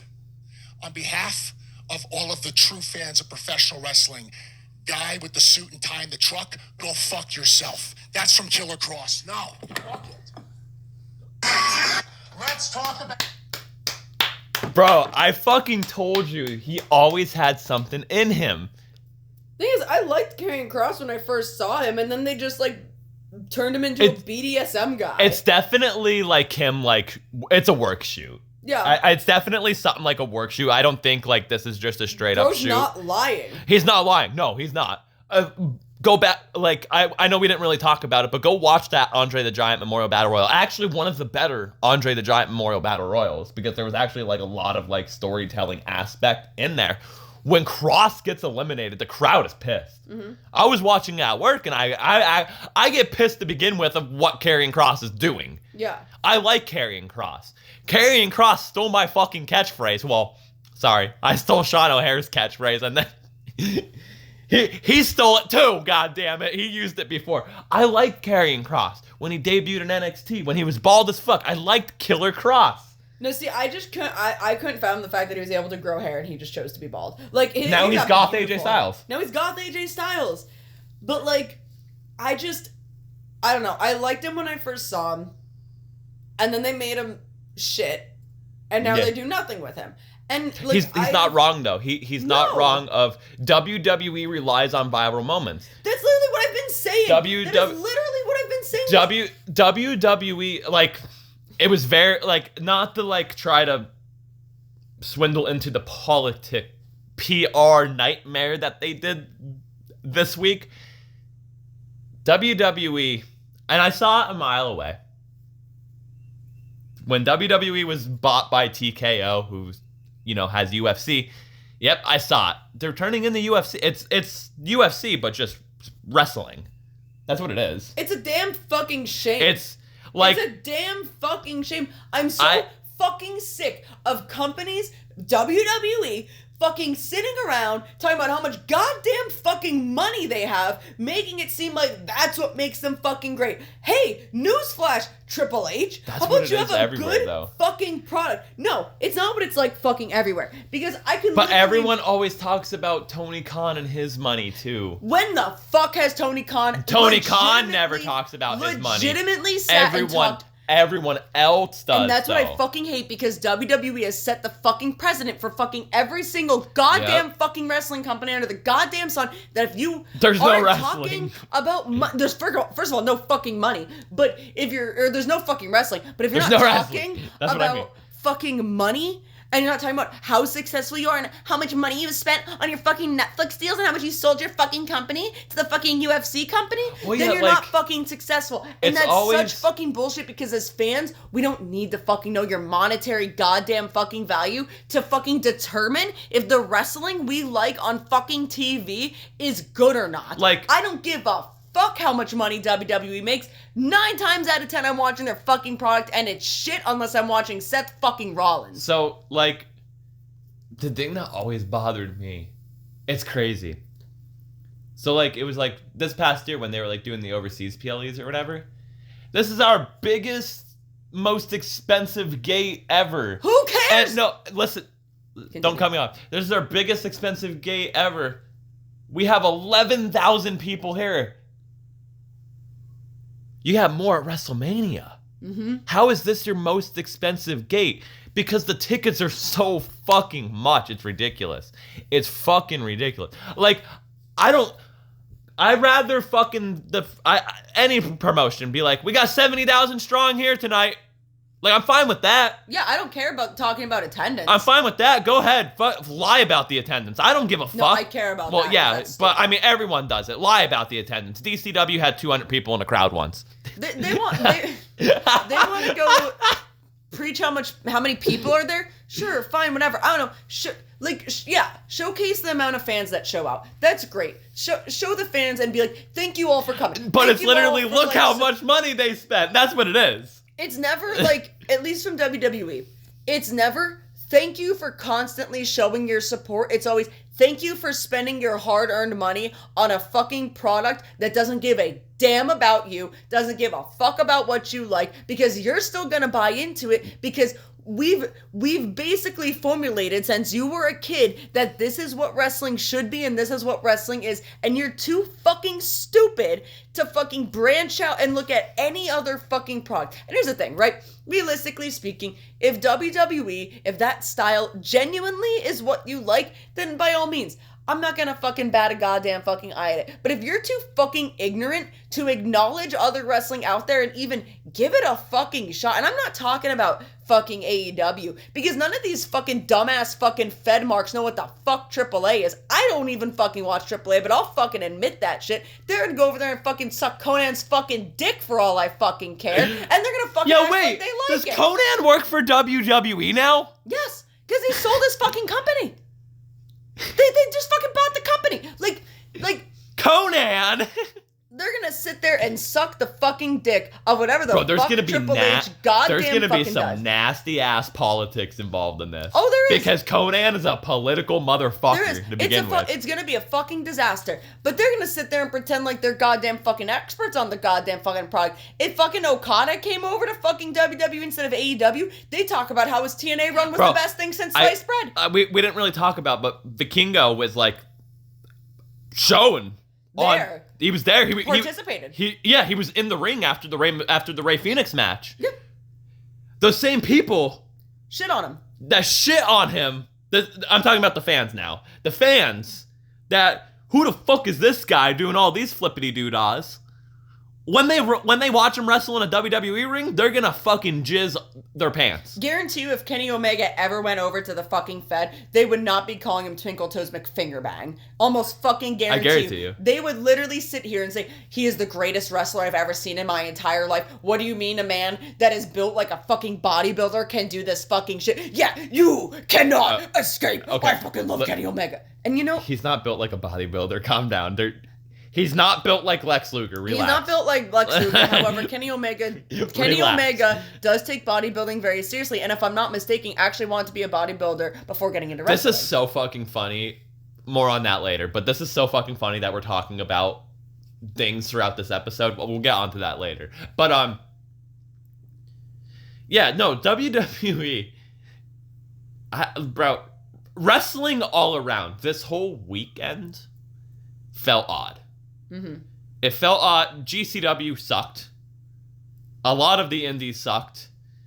AEW fucking didn't even run a show. Well, Ring of Honor didn't even run a show, I should say.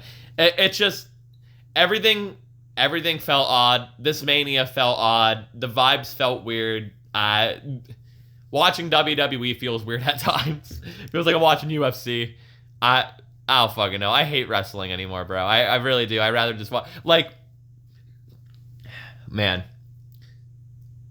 not to give the guy credit, not to speak good about the guy, because I don't like the guy. I think he's a piece of shit and should fucking die.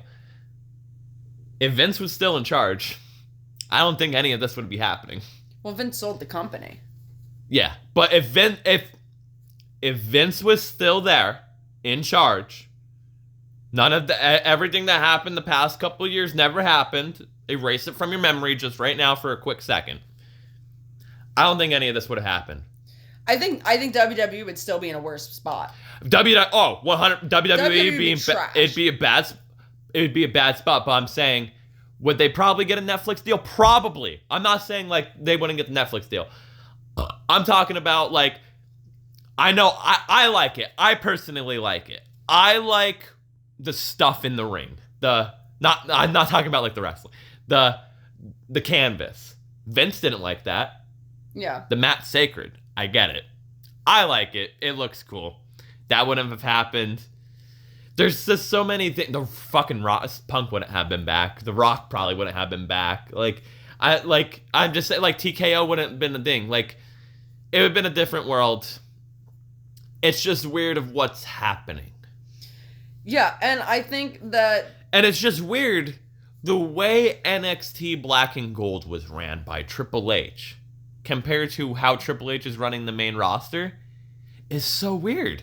Money talks, dude. And I know. That's the thing, right? Like, I genuinely, like, can sit here and try and compare apples to oranges or fucking whatever, but, like, at the end of the day, like, WWE is not going to be what WWE once was. WWE is not going to be... Everything changes. It all evolves and stuff. Everything fucking changes, but WWE has gone so far to the point now in just seeing gold and just seeing green and just caring about fucking money that they don't, and they really haven't in the past couple years. Like, has the product gotten better? Yes. Has it gotten better since Triple H has taken over? Technically speaking, yes. Storylines are better, and, you know, like, there is, like, actual, like, we're able to talk about other wrestling. We're able to talk about, like, you know, people are allowed to kind of do more moves than they were before. Like, the 5 moves of doom is still a thing, but, like, you know, again, we actually saw Roman fucking working tonight. You know, you wouldn't have seen that under fucking Vince. You know what I mean? But, like, at the same token, WWE is so far removed from the actual general premises of wrestling to the point where, like, yeah, I get it. It's sports entertainment. It's not wrestling. It's something different. But it's so far removed from its core fucking values anymore that there is no point of return. Like, WWE will never go back to the vibe that it was back in, like, the Attitude Era and Ruthless Aggression. And some of the things, it's better for that, you know? Again, like, especially speaking about, like, women's wrestling and whatnot. It's much better to never go back to that time period. But at the same point, like, it's not, like, you're not gonna have the same matches that you had then, the same matches that you felt like were this incredible, amazing, astonishing thing. You're never gonna fucking see that because they just care about how many celebrities they can get on the card, how many sponsors they can fit on the canvas, how many fucking LED boards they can showcase the fucking goddamn Xfinity sign. The Wi-Fi is booming. The amount of fucking times I had to hear that goddamn fucking shit during night one was... it made me want to cancel my Xfinity. And if I canceled my Xfinity, I wouldn't be able to fucking get fucking Wi-Fi at my apartment because it's the only fucking Wi-Fi we have as the option. It made me hate that so bad I would use my data. Like, it's just all about that. And I get it that when you're in business, you need to make money in order to survive. I understand that. And I'm not saying that they shouldn't be fucking making money. What I'm saying is they shouldn't revolve their product around it. And they shouldn't revolve their product about how fucking year by year their net worth goes up and how year by year they can make all these deals and do all these things and yada, yada, yada. To me, maybe it's an unpopular opinion, I don't know. But to me, wrestling at its core should matter most about what's going on in the ring and if you like it and if you don't like it. And frankly, it's just lost its fucking way with WWE. They're gonna fucking feed you shit on a fucking plate and tell you to fucking like it. And people are just gonna fucking gobble it up. And I'm not really fucking here for that. Again, there's great people in WWE that I love. I love Sami Zayn, I love Kevin Owens, I love fucking Seth Rollins. As much shit as I give for him, I will have a soft spot for CM Punk until I fucking die. You know what I mean? He was one of my favorite wrestlers growing up. If the Hardys come back to WWE, I know they're in partnership with TNA and whatever, you know, that's fucking great. You know, I there's people in WWE that I do enjoy watching and I do enjoy seeing. But on the same token, when I have Raw or SmackDown on, I'm really not paying attention to it until those people show up. And more so, like, there's people in AEW I don't care for, or things that go on that I don't care about. But I like that product more, whether you want to argue it's shit or not. That product keeps me invested. Like, in the fucking show. I like more people there. I like more storylines going on there. I like more match quality there. That's what makes me fucking happy. I don't have to fucking worry about how much fucking money Tony Khan's fucking making. Like... because they don't fucking talk about it. I don't care about that shit as a fucking fan. And if that shit fucking matters to you, you don't give a fuck about wrestling. If that's what determines your love for wrestling is a monetary value, you don't give a fuck about fucking wrestling. I'm sorry. You just don't. I want to see WWE run a show in a fucking high school gym again and see the actual fucking people that are gonna fucking show up for it. Because those are the fucking people you should be catering to. Not fucking Travis Scott and whoever other fucking actors are gonna fucking be there. Yeah. But that's that. I mean, it's WrestleMania, though. You can't... I mean, they always show celebrities anymore on Netflix and stuff like that. I'm not going to diss them for showing celebrities at Mania. They've always done that. That has been a Mania thing since literally the Mania beginning 1. of fucking time, so... But... It's every week on Raw. It's like, look who's in the crowd. And it's like, why is it every week, my guy? Yeah. Like, every week. And some of the people they fucking get just... Like, I heard, like, the toast of WrestleMania was bad. I don't even And there was a reason why phones weren't allowed. I don't even fucking know. And also, Pat McAfee got really high with fucking Paul Heyman and shit. Jesus Christ. But, yeah, that was WrestleMania. Not the best WrestleMania, but... Not the worst. Not the worst. There's been definitely worser ones.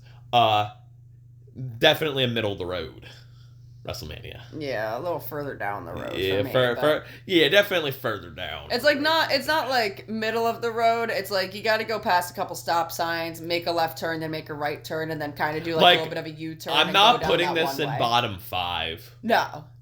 Like, I'm not bottom 5. But probably not top 10. Oh, no, not top 10. Not even 10. top 15. Yeah. I don't think. It's just kind of somewhere. Like, there. out of 41, if we're putting this, like, middle, I think 25 is a good spot. If we rank Manias. Do I need to rank all these Manias? We don't have time for that. I'm getting hungry at this point, so I want to wrap this shit up. Yeah.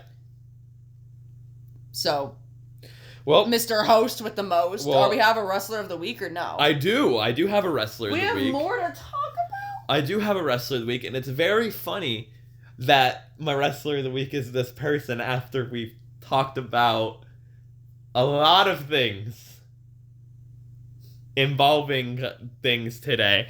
So, Lissy, ask me about my wrestler of the week. Well, Dylan, I'm so hungry right now for food, but I can set that aside because I really need to know You're going to the be wrestler so of the mad week. who it's going to be and who we have to talk about. My wrestler of the week is The Game. The Cerebral Assassin, WWE Hall of Famer, Hunter Hearst Helmsley, Paul McMahon, Triple H is my wrestler of the week. It was gonna be. You are gonna deprive me of food to talk about this bald-headed mother. No. We're not talking about this bald-headed motherfucker. No. We're talking about Triple H, the wrestler. We're not talking about the bald-headed booker. We're talking about Triple H, the wrestler. To get it out of the way, Triple H ran the golden era of NXT. I appreciate him for that. What he's doing in WWE is something we just talked about. So let's talk about Triple H, the wrestler, when he had hair. Thank you. You're gonna make me deprive myself of food to sit here and talk about fucking Shawn Michaels' goddamn husband? Yes. All right. It was going to be Shawn Michaels, but we already did that like in a really early episode. I had to go back in time. It was actually like a year ago.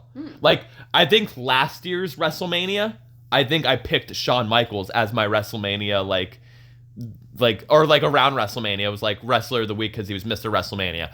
I picked Triple H this week because we haven't picked Triple H. We haven't talked about Triple H as like a wrestler in this aspect yet. And he just got inducted to the Hall of Fame, so this is me giving him his flowers, I guess. Because he does deserve his flowers. So, ask me questions about Triple H. All right, well, first comes first. What's your first introduction to Triple H? Man was fucking saying suck it on TV and shoving fucking Vince McMahon's head up Big Show's ass. Yeah, that's what I kind of remember. Okay. Yeah. They were doing the 2006 DX stuff.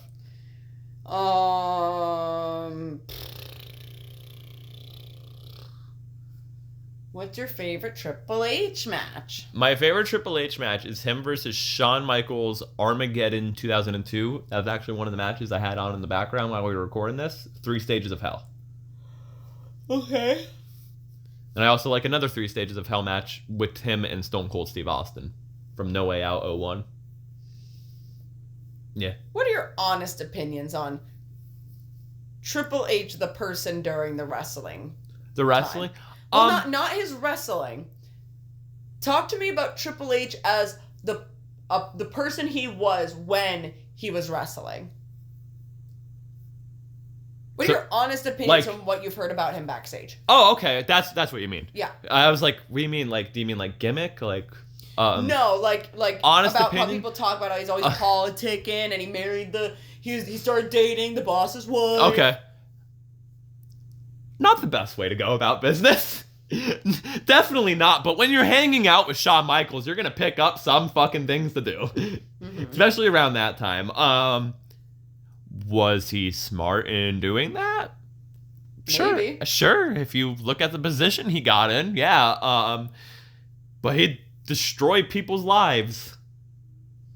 He destroyed China's life, technically. Like, things could have been handled better.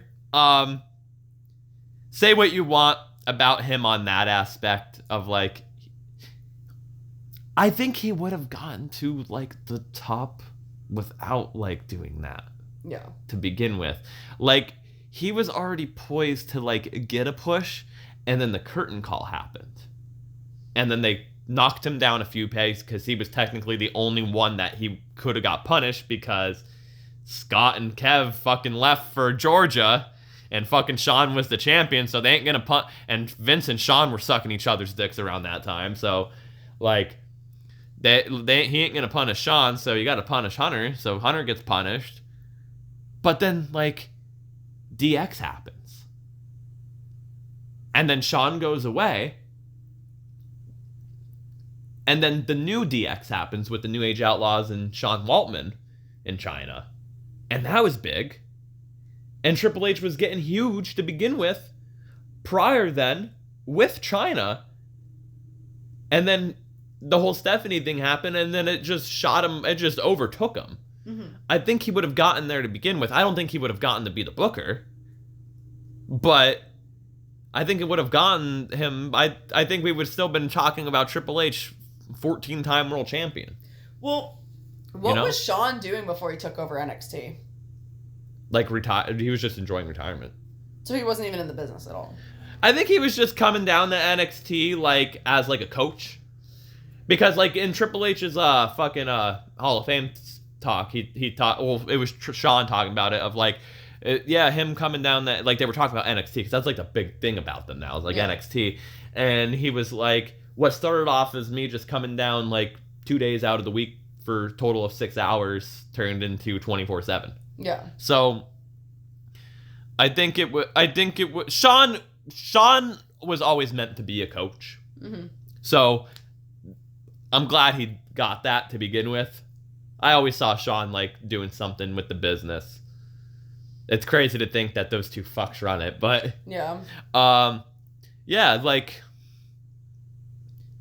as a person, as a former wrestler, I don't agree with how he got to the top, but yeah, you're smart for doing it. Okay. You're gonna make enemies, and I guess you don't care about making enemies, you know? Yeah, it's true. I don't know. Tell me more about Triple H. Tell me about some of your favorite moments of his or whatever. See, I like DX Triple H. Yeah.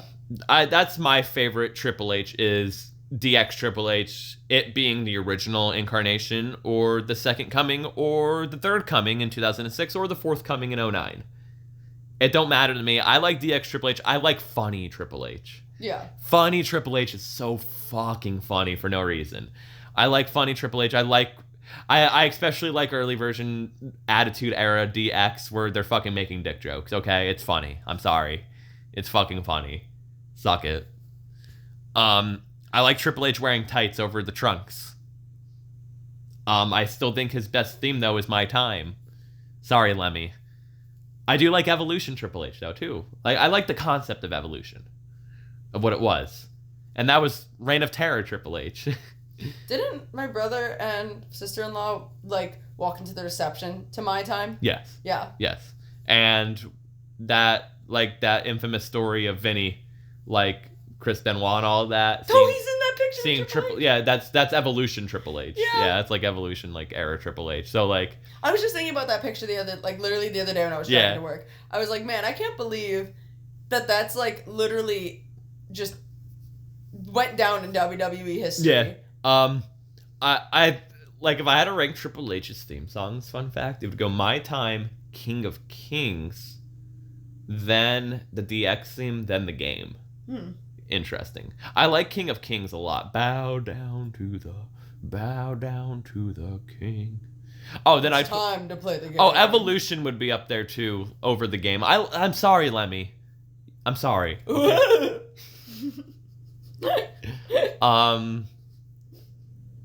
Ask me more about Triple H. I I don't even know what the fuck to ask you about Triple H. Well, what about you and Triple H? What's your opinions on Triple H? I mean, like the wrestler, not the booker. Let's just talk about the wrestler. The thing is, like, I liked him in DX. I liked DX, but I never really cared enough about him, like, singles wise. You know what I mean? Did you always prefer Shawn over Triple H? Like when you think of DX, is it Shawn over Triple H? Yeah. That's how I am. Also, like, I grew up more. I mean, my brother might disagree, but like, I grew up more with like a family that seemed to like Shawn Michaels more. You know what I mean? And like, I don't know, when Triple H was in the ring with Batista, you know how I feel about Batista. So I'm gonna be on that. You know what I mean? It was kind of one of those things where it was like, it seemed like there was just always somebody around Triple H that I liked more than Triple H. Triple H in China. I like China more than Triple H. Like, you know what I mean? Yeah, I was gonna say, so like, yeah. So like, original DX, it'd be Shawn over Triple H. Second coming of DX, I like X-Pac. Mm-hmm. Shawn again. Shawn. Evolution, I liked Orton. Mm-hmm. Like, if you were to ask me, is Triple H a good wrestler? My answer would be, so ask me. Oh, do you think Triple H is a good wrestler? I think he's a really good storyteller. Mm-hmm. I'll say that. He can have a 45-minute match and keep me hooked. I'm not going to lie. It might be boring at times, but it's... Triple H definitely has a big influence. And Shawn. Funny that they're running the company. It makes sense. On what a WWE style match is today. Mm-hmm. Go watch a Triple H match from 99 to 2005. Would you agree with the statement that Triple H is a safe worker? Yeah.